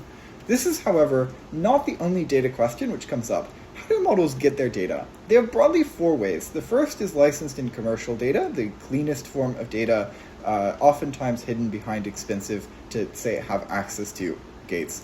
Second is just user interaction data. Third, as we've mentioned, synthetic and self-generated data. And fourth, and somewhat perniciously, publicly available web data. So, for example, through web-scale scraping. This creates a pretty big problem. Large sums of copyrighted works exist on the internet. Web scraping, incidentally or purposefully, often takes this work, especially in the case of LLMs where creators have been known to use, for example, libgen libraries. This creates very real concerns about fair use and proper compensation, as well as allowing authors to opt out. At the same time, authors' consent and fair use negotiations would be a massive speed bump to training AI models in a way which would likely favor incumbent players, but even for them, could potentially result in a ruinously high amount of legal fees. Fifth section on job loss. It's difficult to narrow in on how damaging AI will be to jobs. Many companies developing AI have natural incentives to overblow claims, for example, to gather hype, and as a result, financing. At the same time, these companies also have natural incentives to not allow the rate at which jobs are lost to grow extremely quickly. For example, the fact that they are deeply affected by recessionary effects, financing, but also on the product end, i.e. whether or not you choose to purchase, say, the newest subscription tier to ChatGPT. This is presuming that they do have the capacity to control something like that, though, and that's not a guarantee.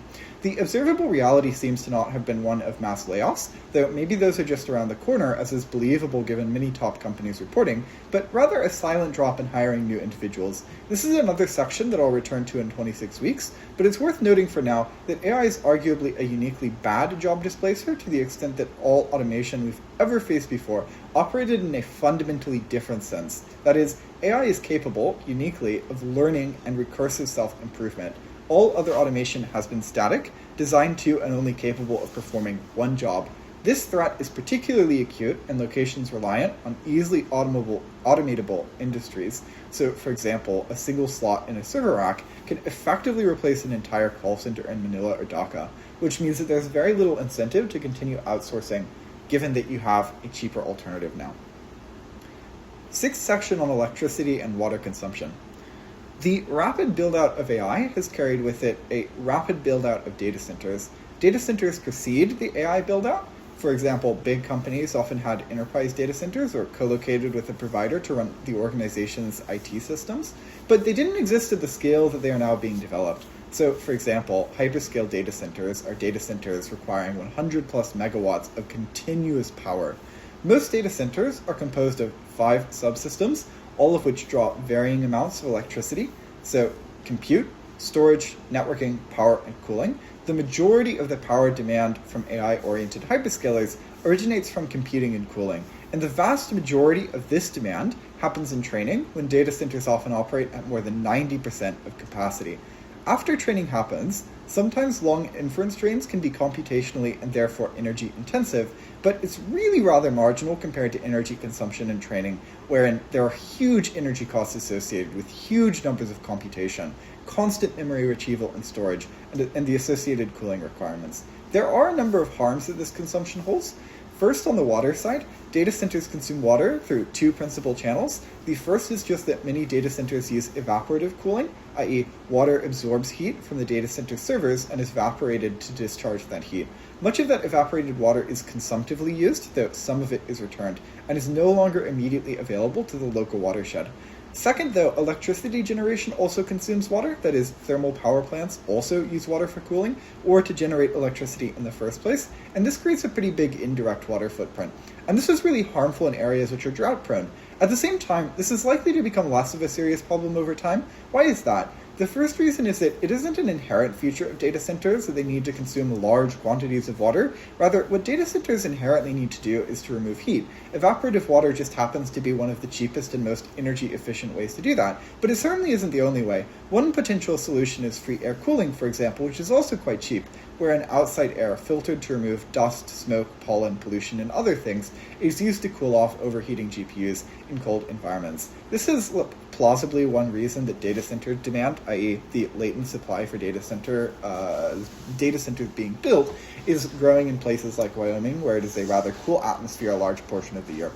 Second, though, liquid cooling doesn't even necessarily mean continuous consumption of water. You can circulate the same water repeatedly, and this is the exact direction that Microsoft, Meta, Oracle, Google, and Amazon Web Services have all oriented themselves in the direction of. The water consumption problem occurs when the system continually replaces water lost to evaporation, but non-evaporative closed-loop systems have relatively small leakages. Third, not only that, but also there is no need to use potable freshwater, i.e. the type of things that we would drink. Data centers can use treated wastewater, they can use harvested rainwater, and in some instances brackish water, which has relatively minimal community harms. And fourth, AI workloads can just be moved both geographically and temporally. So training, for example, can be moved towards times of the year or the day when cooling is easier. Distributed systems allow models to shift geographically where inference is happening, and companies have an incentive to do this in a way that lines up with water availability because of things like peak demand finds. And water scarcity is intensely geographic. Many regions hold abundant water for data center demand, and this is due to many factors. For one, the fact that water is heavy and low value relative to its transport costs compared to things like electricity, which can be transported rapidly and in huge quantities at very low costs.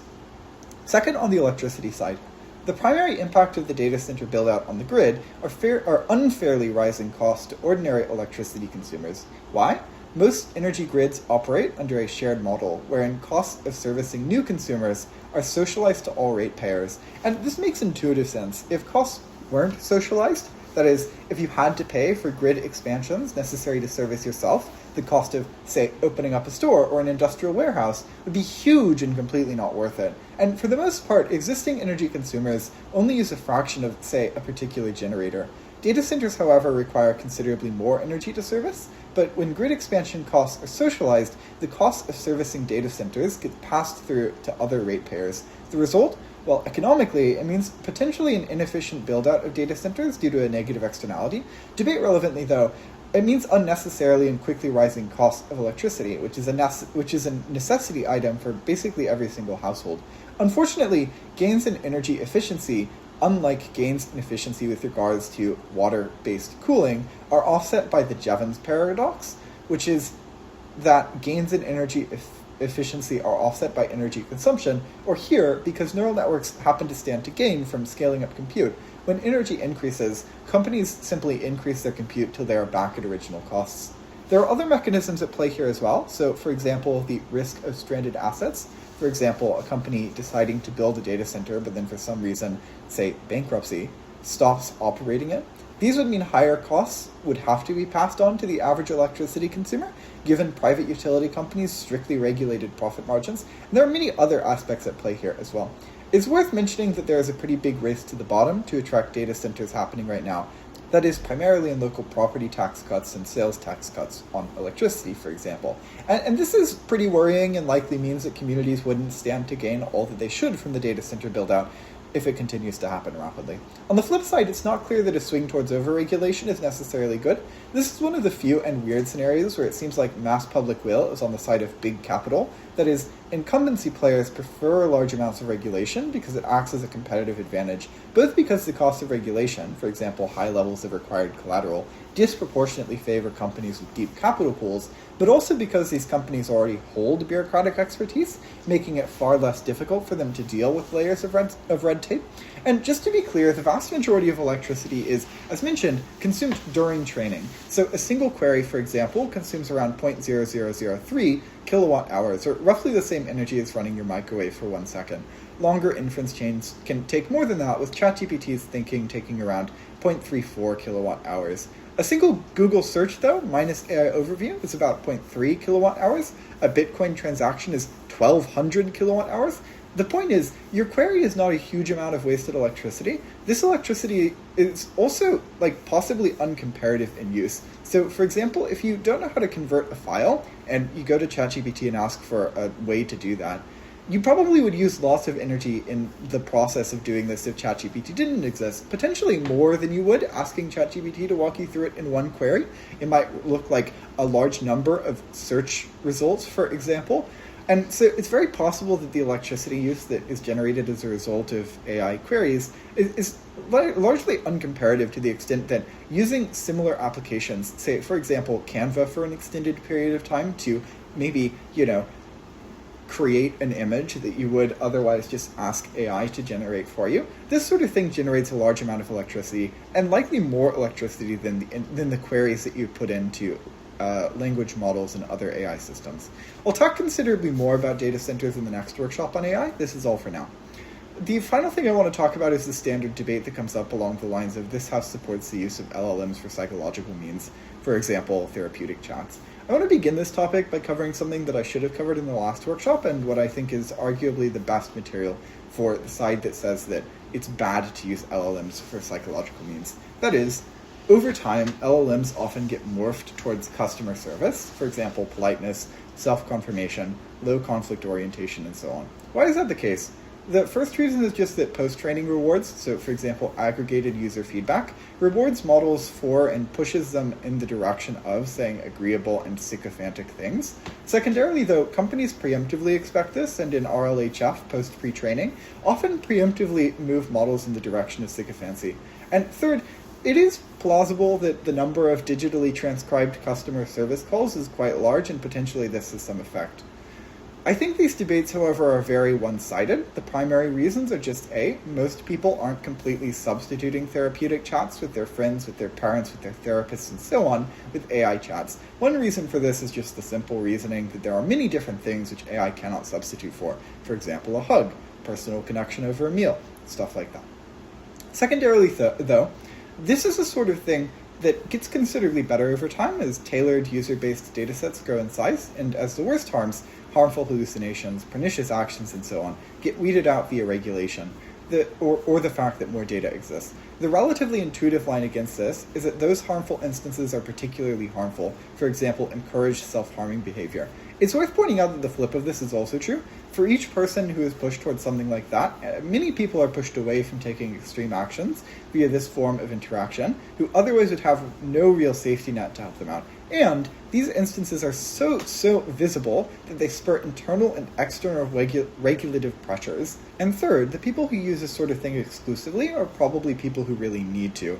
There are very strong countervailing pressures that exist, for example, social narratives stigmatizing AI usage for this particular purpose, the biological drive towards connection with other people, and so on. So presumably this group of people have either tried the alternative, i.e. talking with a friend, and never experienced it being better, or they don't have access to people they are close enough with that they feel comfortable enough to talk about deep and important issues to them with. And in those instances, it is probably better to have conversations with AI that can act in helpful ways than it is to, say, bottle up those things, not talk about them with anyone, and so on, which is quite likely the comparative for the most vulnerable actors. That's all for this workshop. I'll catch you all in the next one. So, fair warning at the top, this is probably the least relevant workshop I'm going to put out for this program, and a lot more of an excuse for me to be a nerd about two things that I found really interesting to look into when I was prepping for a Yodel tournament. I also lied. I'm not going to cover financial tech. This is for a number of reasons. The first is just that I want to include some of that material in the workshops that I will put out post this program. Second, I wanted to have the basis for that stuff done in the finance section, and unfortunately with the finance section not finished, I feel a little underprepared to address a lot of the stuff I was planning to here. And finally, I'll cover the most debate-relevant material. Damn. That was a train. Anyway, and finally I'll cover the most debate-relevant material, that is the Swift messaging system, when we cover sanctions in the IR section. This workshop will instead focus on neurotech and space. So neurotechnology first. Neurotech includes any tech which reads from, writes to, or modulates the nervous system. Some tech does multiple of these things, some tech does all three, and some does only one. Reading the brain first. Neurotech captures brain signals in a number of potential ways. Electrodes might detect voltage changes from neurons in the brain firing. So, for example, SCULP, EEG. Don't ask me to pronounce what EEG stands for. Is awful is a word. Which is a non-invasive practice which involves placing electrodes on the scalp to measure brain activity, or MEG, also non-invasive, detects magnetic fields from neural currents. It might detect brain signals via proxies as well, so for example fMRI or fNIRS measures blood oxygen changes, which acts as a proxy for brain activity. Raw signals, however, are noisy and complex, so they're filtered, amplified, and digitized, and then analyzed by pattern-recognizing algorithms. Machine learning models, for example, are trained to map neural patterns to specific mental or physical states, for example, movement intentions, emotional valence, certain sensory experiences, and so on. This is how a brain-computer interface, for example, can move a robotic arm or control a cursor just through thought alone. The second portion is writing the brain, so devices like deep brain stimulators send pulses which change firing patterns, for example, helping to relieve symptoms in things like Parkinson's or depressions. Writing the brain is not limited to intrusive technology, though. TMS, which is magnetic-based and non-invasive, can excite or inhibit specific neural regions via stimulation. Many drugs act in a similar way, and, for example, pharmacological interfaces can release drugs in real time as responses to detected neural states. As mentioned, some systems both read and write, so for example a prosthetic arm with sensory feedback can record neural activity detecting intended motion, then upon execution send touch feedback to the brain. The nature of this sort of tech does often mean, though, that it has to be invasive, given that it seeks to record neurons, act on those signals, and then send signals back to the brain, which often requires close connection, that is, literal physical proximity to the brain. Neurotech holds a number of advantages over alternatives, i.e. drugs, behavioral therapies, and so on. The first is just spatial precision, in that drugs have an effect on the whole brain. Disorders like Parkinson's, epilepsy, OCD, and many others, however, only stem from malfunctions in specific neural circuits, and so spatially targeting those is just arguably better. Second, temporal precision, in that drugs and other treatments often take hours, they take days, and sometimes even weeks to act, but neurons operate on millisecond timescales, which means that instantaneous modulation is just far more effective. So, for example, if tremors or obsessive thought patterns, for example, begin, neurotech can intervene instantaneously. This precision also has the positive byproduct of fewer side effects, as brain chemistry isn't altered continuously, instead it's just nudged when it is necessary to do so. Third, adaptability, that is, brains adapt over time to things like drugs and interventions. Devices, unlike static drugs where the primary maneuverability is in the strength of the dosage that you're taking, can learn over time as your brain adapts, adapting with it. Fourth, many patients can't tolerate drugs due to things like their metabolic capacity or genetic resistance. Neurotechnology bypasses that. Fifth, neurotech has positive spillovers to other interventions. This is because neurotech measures the brain directly. It reveals how disorders function in people's unique neural circuitry, and this can guide personalized therapies, and more broadly, over time, this data trains models to make neurotech more efficient and to make interventions more efficient writ large. Sixth, it helps with things like rehabilitation in another way as well. That is, robotic assistance can help reinforce brain-to-muscle pathways such that recovery is far accelerated. So, for example, if you're a stroke patient and you're trying to create movement in your arm, for example, when you imagine movement, those imagined movements can trigger robotic assistance, and the combined effort might move your hand or your arm. Seventh, there are some things that other interventions just cannot help with. Take paralysis, for example. In paralysis, the brain's motor commands are still intact. They just can't reach the body, whereas drugs or physiotherapy can't really rebuild those connections. Neurotech can effectively do that through what is an electronic detour, or, for example, when senses are fully lost, whereas normal techniques require sensory organs to be somewhat capable, primarily functioning to emphasize and enlarge signals instead of replace them. Neurotech can feed the brain new information through purely artificial channels, bypassing problems there. And eighth, neurotech also holds an advantage over other performance or cognitive enhancers. This is because neurotech can activate things like your basal ganglia, or the portion of your brain that is associated with procedural learning and habit formation. And unlike traditional enhancers, it can do so selectively, which is a major advantage. Ninth, when it comes to monitoring and diagnostics, neurotech holds advantages as well. For one, traditional diagnostics rely on indirect proxies, for example, blood markers. Neurotech allows for continuous and direct monitoring, giving much greater accuracy in spotting minute changes. Second, though, while traditional methods detect systems after they appear, neurotech can detect precursors, which is quite useful. It's also worth mentioning that the use of neurotech has data spillovers, which are instrumentally helpful in the field of neuroscience. Why? For one, because neurotech requires high-res recording and decoding, and the previously only really purpose of that was research, so the commercial and clinical use of neurotech means that a highly profitable market opened up, driving advances in the technology. Second, it just generates mass data sets, which enables machine learning and far better research. Third, neurotech reveals how brain networks organize dynamically in real time and in very real conditions. far better than static imaging or purely clinical settings. Invasive neurotech is closely regulated. There is no specific federal law in the US for neural or brain data devices, but components interact with consumer protection law when companies make claims about health or safety or use deceptive practices.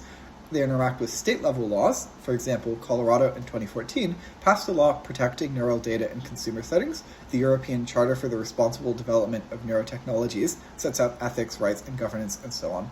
Neurotech testing, like most potentially dangerous pharmaceutical products, goes through a number of stages. The first is just early-stage testing. Here, the primary goal is to validate that the tech works. This generally involves in vitro experiments, for example, using brain tissue cultures to test biocompatibility and computational models.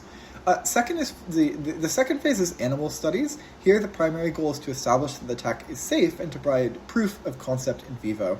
Standard testing progression exists here. It requires institutional animal care and use committee approval in the US or the equivalent abroad. The third phase, presuming that safety standards were met, are first in human trials, where the primary goal is to test safety and basic functionality in a very, very small number of human subjects. Typically for neurotech, these are patients with severe, otherwise untreatable neurological conditions.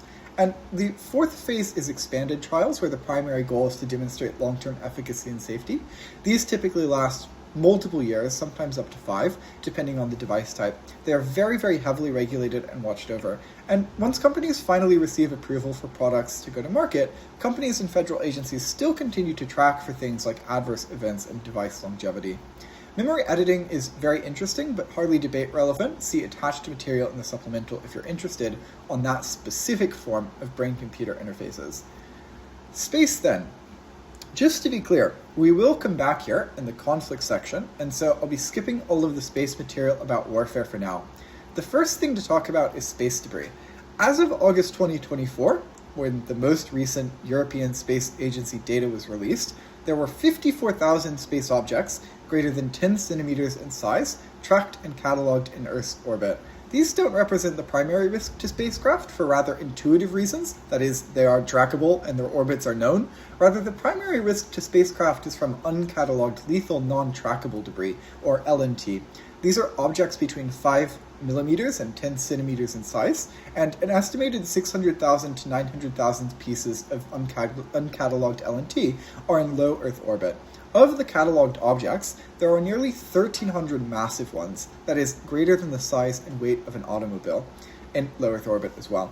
These objects often come very, very close to one another, sometimes passing well within 1 kilometer, at 10 to 15 kilometers per second. In January 2022, the number of catalogued objects greater than 10 centimeters in size was around 25,000. This is considerably below where it is in 2024.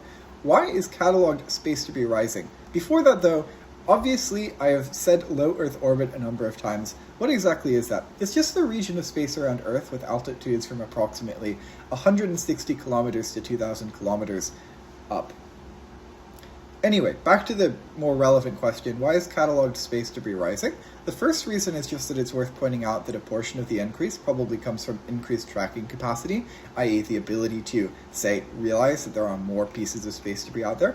But it's also the case that this number is likely to continue to rise into the future as a result of a vicious cycle of collisions, of battery explosions, of anti-satellite testing, and the rapidly increasing number of space launches, just leading to more mishaps.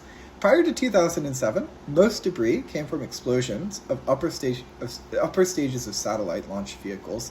Today, nearly 1/2 of all catalogued debris are from 3 major events. The first is just China's destruction of its defunct weather satellite in 2007.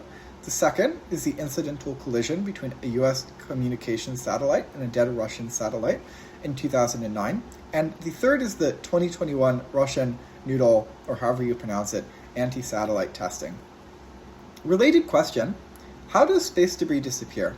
Space debris disappears over time through a combination of natural orbital decay and atmospheric burnup at time of deorbiting. The total time that space debris stays in orbit is dependent on the size and altitude of the debris for rather intuitive reasons. The smaller the object and the higher the orbit, the longer it remains in space, with some objects, as altitudes get closer to 1,500 kilometers, remaining in orbit for more than 10,000 years. The result of all of this, increased damage and destruction to launch satellites, often with consequences to service, rising costs of satellites' insurance, rising costs of satellite manufacturing, so for example, adding additional shielding to withstand likely small fragment impacts, and fuel to allow for more frequent avoidance maneuvers. Rising launch costs, as launch costs are largely a product of weight, which, for example, added on shielding and fuel happen to both add to, and shortened satellite and spacecraft lifetimes. In effect, the amount of debris in orbit just raises the cost of launching things into orbit in the first place. Let's then talk about communication. Satellites provide a set of capabilities for communications, which terrestrial or airborne alternatives cannot replicate. The first is just global coverage. Satellite constellations can cover every part of the planet, including oceans and remote regions, and oftentimes this is just a mere byproduct of their orbital paths. And compared to in-atmosphere infrastructure, remote coverage is not easily produced as a byproduct of spatially centered constructions, and there's very minimal economic incentive for providing coverage to sparsely populated or remote locations. This is why, for example, rural coverage got so much better after the launch of the Starlink satellites. Secondarily, though, given that space systems are not tied to local ground infrastructure, they're critical for emergency response, wherein that infrastructure is also often destroyed and sometimes just denied. Third, satellites are just far more reliable. Signals pass directly from satellites to on-the-ground nodes with minimal interference comparatively to terrestrial routes. As a result, reliability and quality of signal are just both far higher. A number of industries depend pretty heavily on satellite communications or SATCOM capabilities. The first, most obvious one is just defense and command and control. We'll come back to that. Second, disaster response and emergency services is talked about. Third, aviation, so for example, across oceans. Fourth, boats, so for example, across oceans. Fifth, offshore energy industry and other remote industries, so for example, locational science, where there is no real incentive to service these areas unless you have kind of accidental satellite service coverage. And sixth is just broadcast media. What are the advantages of satellites as a means of broadcasting? The first is high degrees of coverage. So a geostationary satellite, a satellite that is positioned at an altitude above the Earth's equator, such that it orbits at the rate that the Earth turns, therefore causing it to stay at a fixed point relative to Earth's surface. One of these provides continuous coverage to about 1/3 of the planet. A low Earth orbit constellation provides near global coverage through coordinated swarms of satellites handing off signals as they orbit. These vantage points have a couple of advantages outside of larger areas of coverage. First, they make it relatively easy to connect oceans, deserts, mountains, and conflict zones where fiber or cell towers are often either uneconomic or impossible. Second, though, terrestrial networks are bounded by infrastructural density and usage. Satellites are bounded only really by sky visibility. Second, satellites can send one signal to millions of receivers simultaneously with negligible marginal costs, making them unmatched for mass broadcasting, which, by contrast, terrestrial broadband and fiber scale linearly with user density. That is, each new connection costs more physical infrastructure. And third, satellites just serve as redundant backbones. They make it much harder to mess with or destroy this sort of capacity than undersea cables or terrestrial towers. The seventh industry that is somewhat reliant, though not dependent, is finance and data networks, which use satellite capacity for similar reasons as redundancy and often for network synchronization. The satellite communications market is dominated by a small number of very large conglomerates and state-backed firms. So SpaceX now dominates low Earth orbit communications capacity globally. Viasat Inmarsat, SES, and Eutelsat OneWeb form the traditional big three of international broadband and defense SATCOM providers. China SATCOM is China's state integrated command network. Why is the industry so highly oligopolized? Here are 5 reasons that you can give for this, some of them more plausible than others. The first is that SATCOM as an industry suffers from massive economies of scale. It is horribly expensive to design, to manufacture, and to launch a satellite or a fleet of satellites. Even then, upkeep costs are furtherly prohibitively expensive. The only entities that are capable of doing this, or paying for it to happen, are those with access to pre-existing, unimaginably large sums of money and the willingness to spend those sums on a high-risk endeavor. This keeps the vast majority out of the market entirely to begin with. Second, SATCOM entities are recipients of intense network economies, as once satellites are launched, they are quickly integrated with global communications networks. There is A, no strong incentive to launch similar serving products in markets that already have a strong force in them, and B, no strong incentive to adopt alternative SATCOM providers in the networks where existing providers, already have a foot, unless, of course, the company provides a distinct advantage over the existing one. Third, Companies have a strong incentive to ensure irreplaceability to discourage future competition. So, for example, this might look like ensuring that data transmission is only possible with certain harmless quirks that make alternative integration particularly difficult. Regardless, once customers integrate satellite terminals tuned to a specific network, switching providers requires major hardware changes. Fourth, government customers are critical buyers of most large SATCOM providers, with many being critical to national security, giving these firms dual-use leverage and often resulting in uncompetitive practices at the government's hands. For example, outsized contracts, heavy R&D subsidization, regulatory advantages, and so on. Fifth, orbital slots and spectrum rights. Also, I lied. There are 7 reasons that I'll be going over. Orbital slots and spectrum rights, though. Every satellite transmits signals across specific radio frequencies, i.e. spectrum, and occupies specific orbital positions, i.e. orbital slots. Both have finite physical and regulatory resources, and both are administered globally to avoid interference. So for a geosynchronous satellite, the orbital slot defines its longitude in space, and for low Earth orbit and mid-Earth orbit constellations, it defines orbital planes and frequencies so as to prevent collisions or radio overlap. Both resources are managed through the International Telecommunication Union, or the ITU. Only sovereign states can file for orbital or frequency allocations, and so private companies must go through their home nation's telecommunications regulator, for example in the US, the FCC. And within a fixed period, normally 7 years, the state or operator must actually launch and operate a satellite in that slot or frequency. There are only a few thousand viable geosynchronous slots. Most are already occupied by legacy operators like Intelsat, SES, and Eutelsat. Regardless of numeric scarcity, this acts as a massive market barrier, as acquiring a new slot and frequency pair takes years, millions of dollars in filings, negotiations, and technical coordination, as well as direct governmental permission. And powerful states can delay or block rivals' filings using interference ejection strategically to take years to litigate through. The result is regulatory capture by geopolitical power, especially for particularly important communications infrastructure. 6. Because the same satellites serve civilian and military purposes, some firms gain government protection from antitrust scrutiny, resulting in reduced transparency and accountability in commercial competition. 7th, high levels of vertical integration, so for example SpaceX's model, owning launch, satellites, terminals, software, and so on, letting it price below competitors while monetizing data services on top of everything and creating platform lock-in as user terminals are proprietary. This prevents efficiency leaks to new firms and reduces marginal cost dramatically. Smaller or regional providers just cannot match launch cadence or the economies of scale of larger and more established firms. The SATCOM market is organized into 5 interdependent tiers. The first is satellite manufacturing. This is extremely capital and knowledge intensive. Orders are often financed through multi-year service contracts or government programs.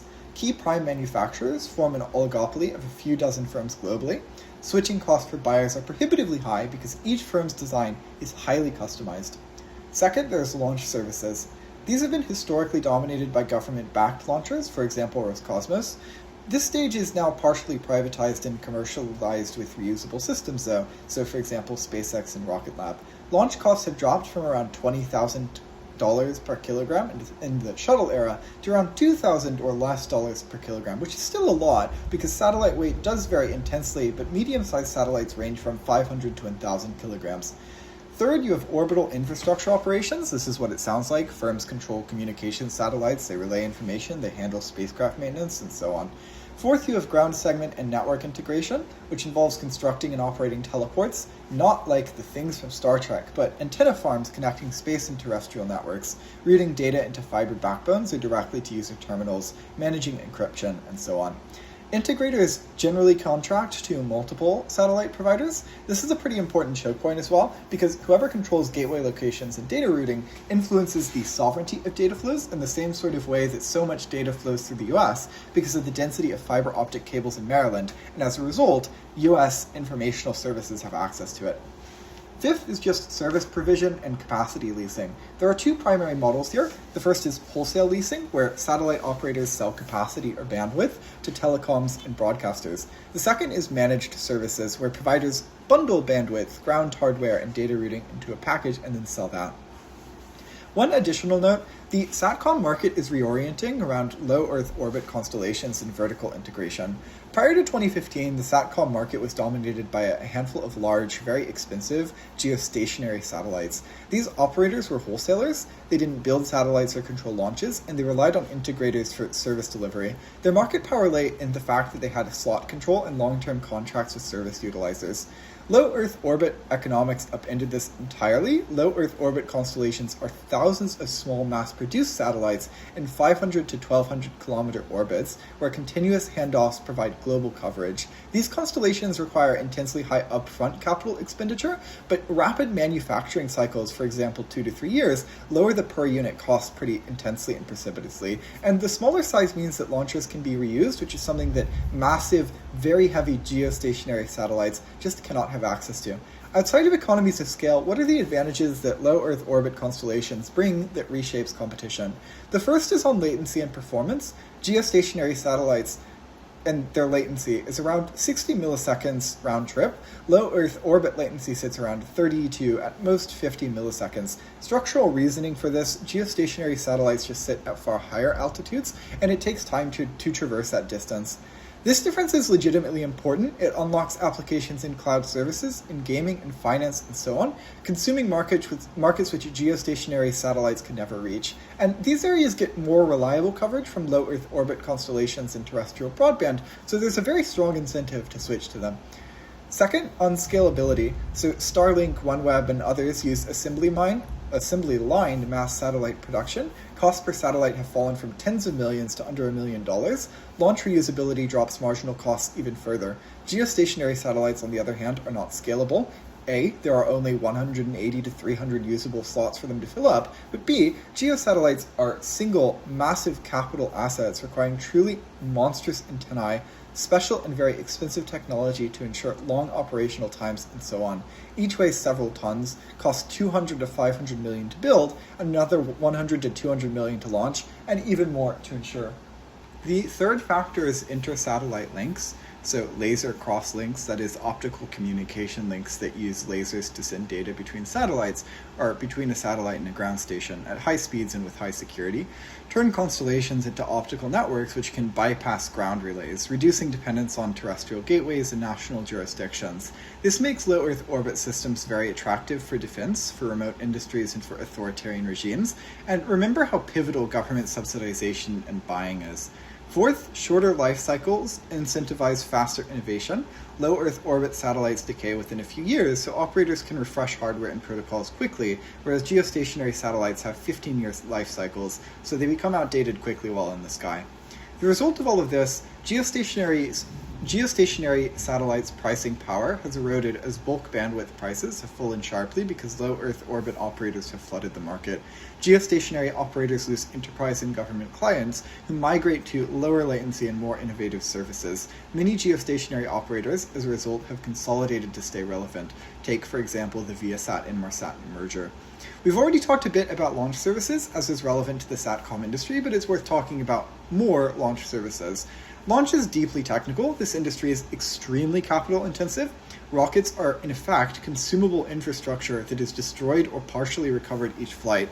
Research and development testing costs are genuinely enormous. Historically, launch providers were vertically integrated within national space agencies, but since the 2000s, commercialization has produced hybrid models. That is, state-supported, for example, heavily subsidized but privately operated systems. So, for example, SpaceX. Because research and development costs are obscenely high, but marginal costs are low, flight cadence determines profitability. Firms with frequent launches dominate, driving rivals out of the market. So, for example, SpaceX had more than 120 launches in 2024. Launches are licensed by national authorities, so for example, the FAA in the US. Under international treaties, they make governments liable for damages which are caused by their nationals' launches. Hence, private launchers are very regulated. Most launch markets remain partially socialized as governments sustain minimum launch cadence to maintain national champions' profitability, especially in fledgling programs. There are three sorts of launch vehicles. The first are expendable launch vehicles. These are rockets which are built for a single mission, and each stage is discarded after use. They dominated from the 1960s until roughly 2015. They're highly reliable, typically having a greater than 95% success rate. They cost around $10,000 to $25,000 per kilogram to orbit. ELVs, or expendable launch vehicles, still remain valuable for A, sensitive missions requiring guaranteed reliability, and B, nuclear or classified payloads where state control outweighs cost savings. Additionally, any deep space and heavy geostationary launches, for example, would want to use these as well. Second, you have partially reusable launch vehicles. A rocket launch vehicle typically has two or more stages. The first stage provides the initial boost to escape the lower atmosphere, and upper stages carry the payload into orbit. Currently, even the most reusable rockets, other than SpaceX's Starship, only extend to the first stage. Recovery hardware adds around 10 to 20% of weight, reducing possible payloads, but marginal cost per flight drops dramatically with a high flight cadence. Third, you have fully reusable launch systems. These systems aim to reuse all major elements. They're still in testing. If Starship or an equivalent achieves operational reuse, launch costs could fall well below $100 per kilogram, democratizing access to orbit for all who could get contracts.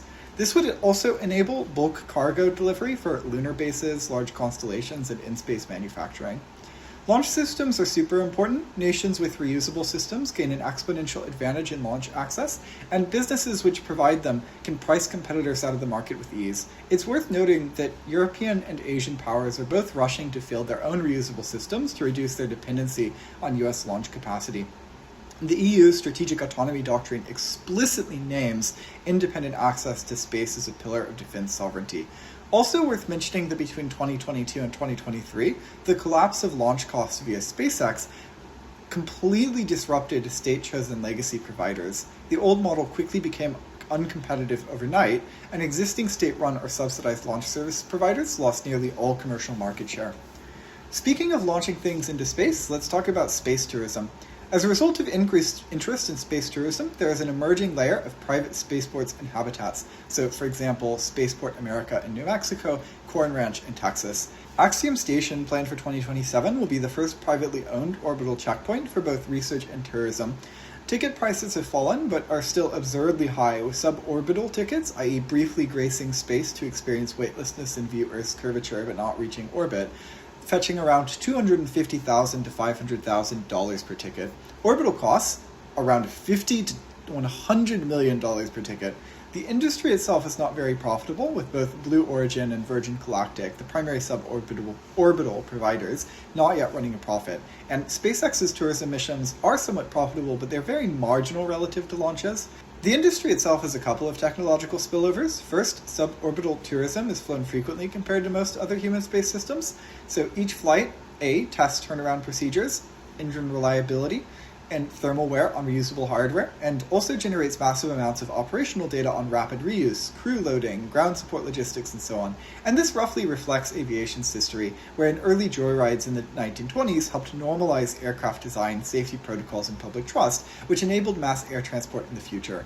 Second, though, tourism missions also provide steady revenue flows to incumbents so as to sustain vehicle maintenance and staff, rather than relying on sporadic government contracts or heavily cyclical and unpredictable demand with regards to satellite launches.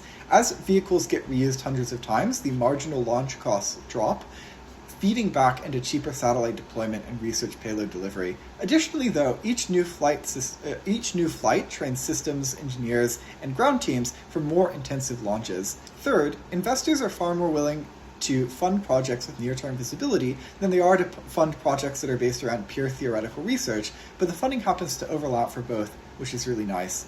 The third thing that happens as a spillover is just that space tourism drives innovation in safety, in comfort, and automation that often cascades far beyond aerospace. So, for example, closed-loop oxygen and humidity control, compact waste recycling, motion sickness management, and psychological studies of private passengers for designing deep space habitats, and even airplane cabins, and many, many more of these sorts of things. Many materials utilized in manufacturing, so for example reusable thermal protection tiles, heat-resistant alloys, and so on, spin out into wider aerospace manufacturing. Why go to space? There are two predominant reasons. First, personal incentives. Second, research. Personal incentives first. Actually, no, this shit does not matter. People are just egotistical curious and want to experience the sublime. On research, certain phenomena require exposure to orbital or suborbital conditions. So, for example, processes which require long-duration microgravity, higher levels of cosmic radiation exposure, or conditions created upon re-entry to Earth's atmosphere. And unfortunately, traditional research opportunities, for example, NASA's ISS time, are scarce and politically allocated, pushing researchers towards space tourism and private sources. What is the importance of space research? The first is research in microgravity. Microgravity eliminates the dominant influence of weight and convection on physical and biological processes. This allows scientists to isolate fundamental behaviors which are obscured under Earth's gravity. So, for example, NASA's Cold Atom Lab on the ISS explores quantum gas behavior in microgravity, which would just be impossible on Earth. Applications range from fundamental physics, for example, the study of fluid dynamics, combustion, granular materials, for example, sand and quantum phenomena, to materials science, for example, solidification, crystal growth, alloy mixing. All of these behave differently without gravity-driven convection. Tangibly, space-based research has led to better semiconductors, super important. Second, though, microgravity and cosmic radiations. This is the second research that microgravity is important. But microgravity and cosmic radiations stress biological systems in extreme but controlled ways. So, for example, microgravity alters gene expression, protein folding, and cell signaling, all of which have applications in studying aging, immune responses, regenerative processes, and so on. Protein crystals grow larger and more ordered in microgravity, giving better structural resolution for drug design. 3D bioprinting in space avoids sedimentation, enabling tissue scaffolds and organ models. Many advantages that exist here scientifically. Second, Earth and environmental sciences. Space is unique in the fact that space-based observation provides global and long-term data about Earth systems, unmatched by any terrestrial network. Satellites like Sentinel and Landsat track temperature, albedo, vegetation, ocean color, and so on, providing essential information for emissions verification, for climate modeling, and disaster prediction. Earth observation helps detect deforestation, soil degradation, fisheries patterns, illegal mining, and much more, oftentimes contributing to GDP calculations.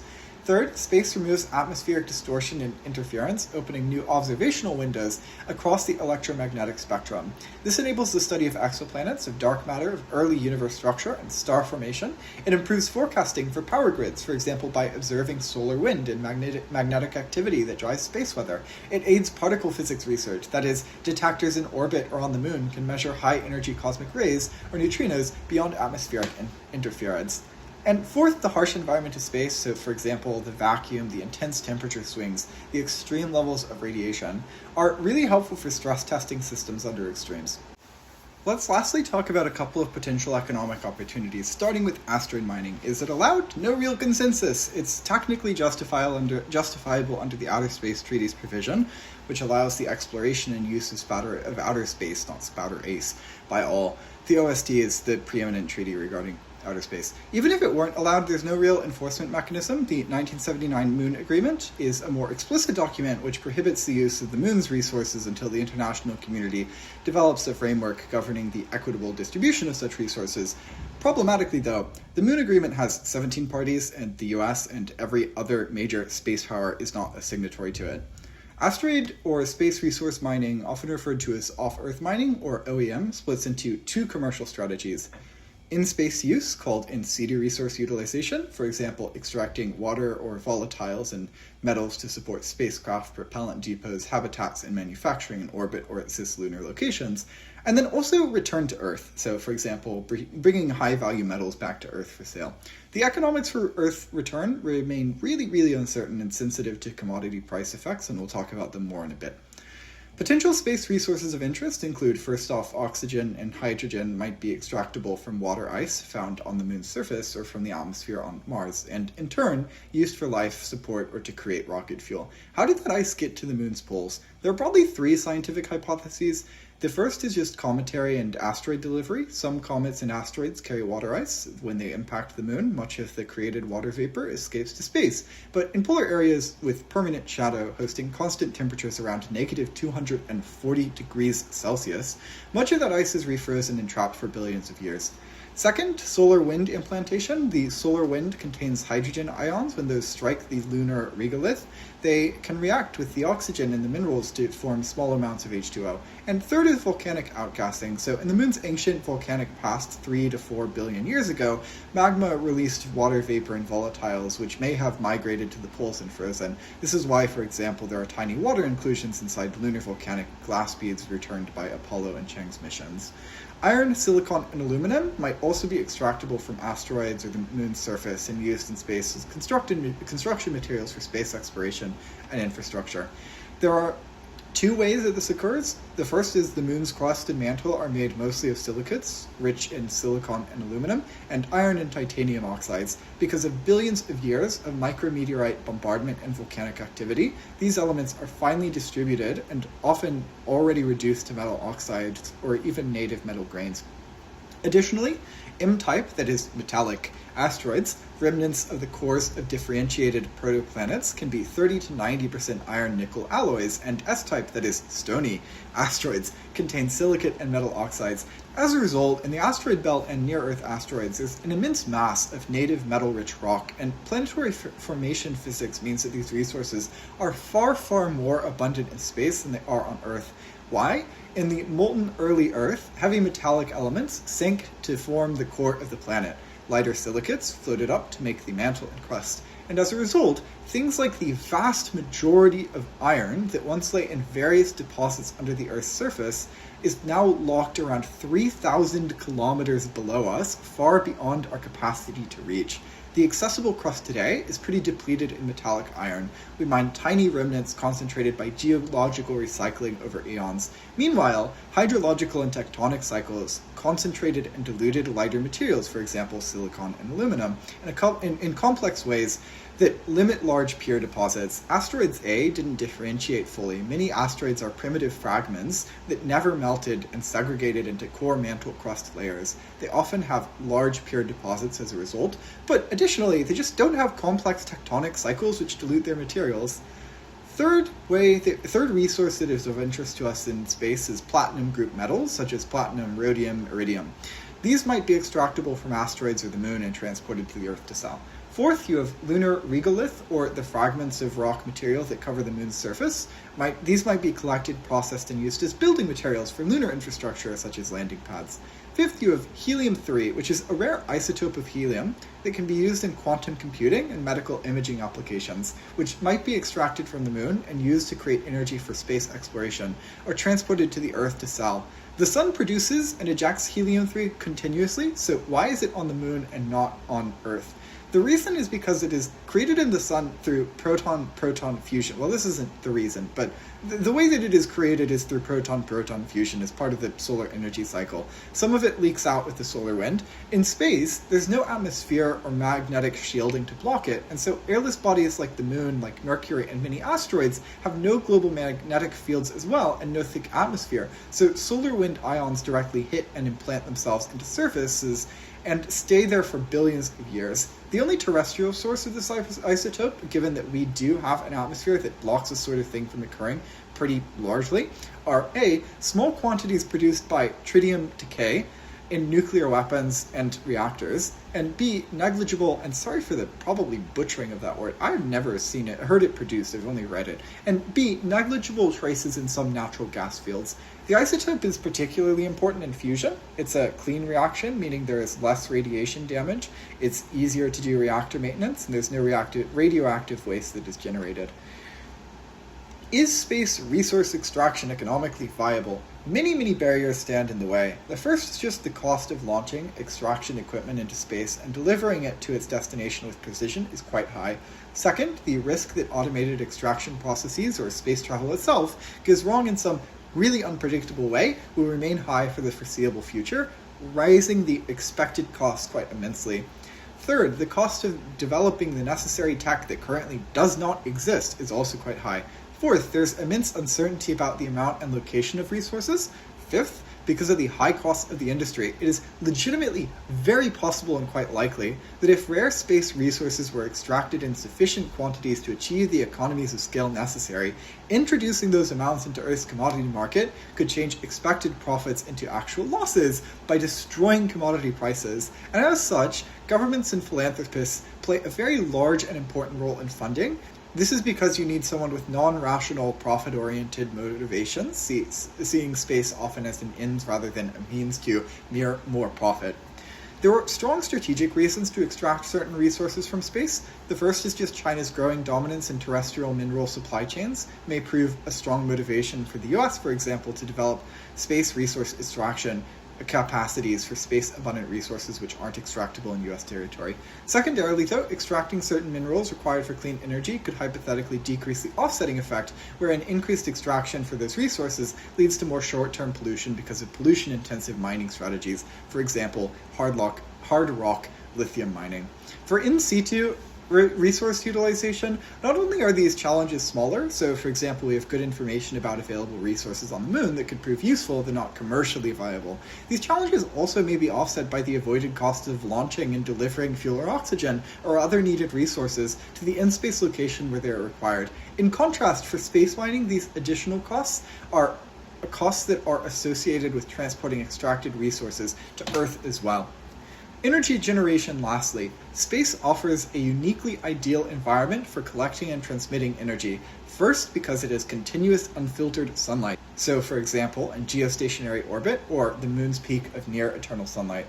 Solar irradiance in space is roughly 30 to 50% stronger than average ground-level insolation on Earth, and as a result, solar panels in space operate more efficiently and with no downtime whatsoever. Second, though, there is no weathering or atmospheric drag. Panels don't experience corrosion, wind damage, cloud cover. This is the byproduct of decreasing the chance of energy failures due to unforeseen conditions. There are two primary methods of power generation. The first is nuclear power in space. For lunar nights in deep space, i.e. beyond Mars, sunlight becomes far too weak to fuel missions. Radioisotope and fission systems become necessary. The more commercially viable, though, the less mission-oriented form of generation is solar power satellites, so giant solar arrays in orbit that collect sunlight, convert it into microwave or laser beams, and then transmit that energy wirelessly to receiving stations on Earth.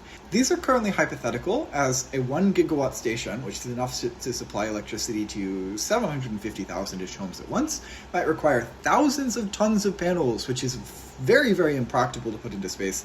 Second, though, microwave beams, i.e. the way in which the energy is likely transmitted to Earth, are easily divertible and horribly, horribly damaging to anything in their way. And third, the efficiency loss in transmission is quite intense. Long distances and multiple energy conversions siphon off large portions of the overall energy. And fourth, terrestrial, solar, and nuclear are becoming cheaper and cheaper, which raises the commercial barrier of viability. That's all for this workshop. We'll catch you in the next one.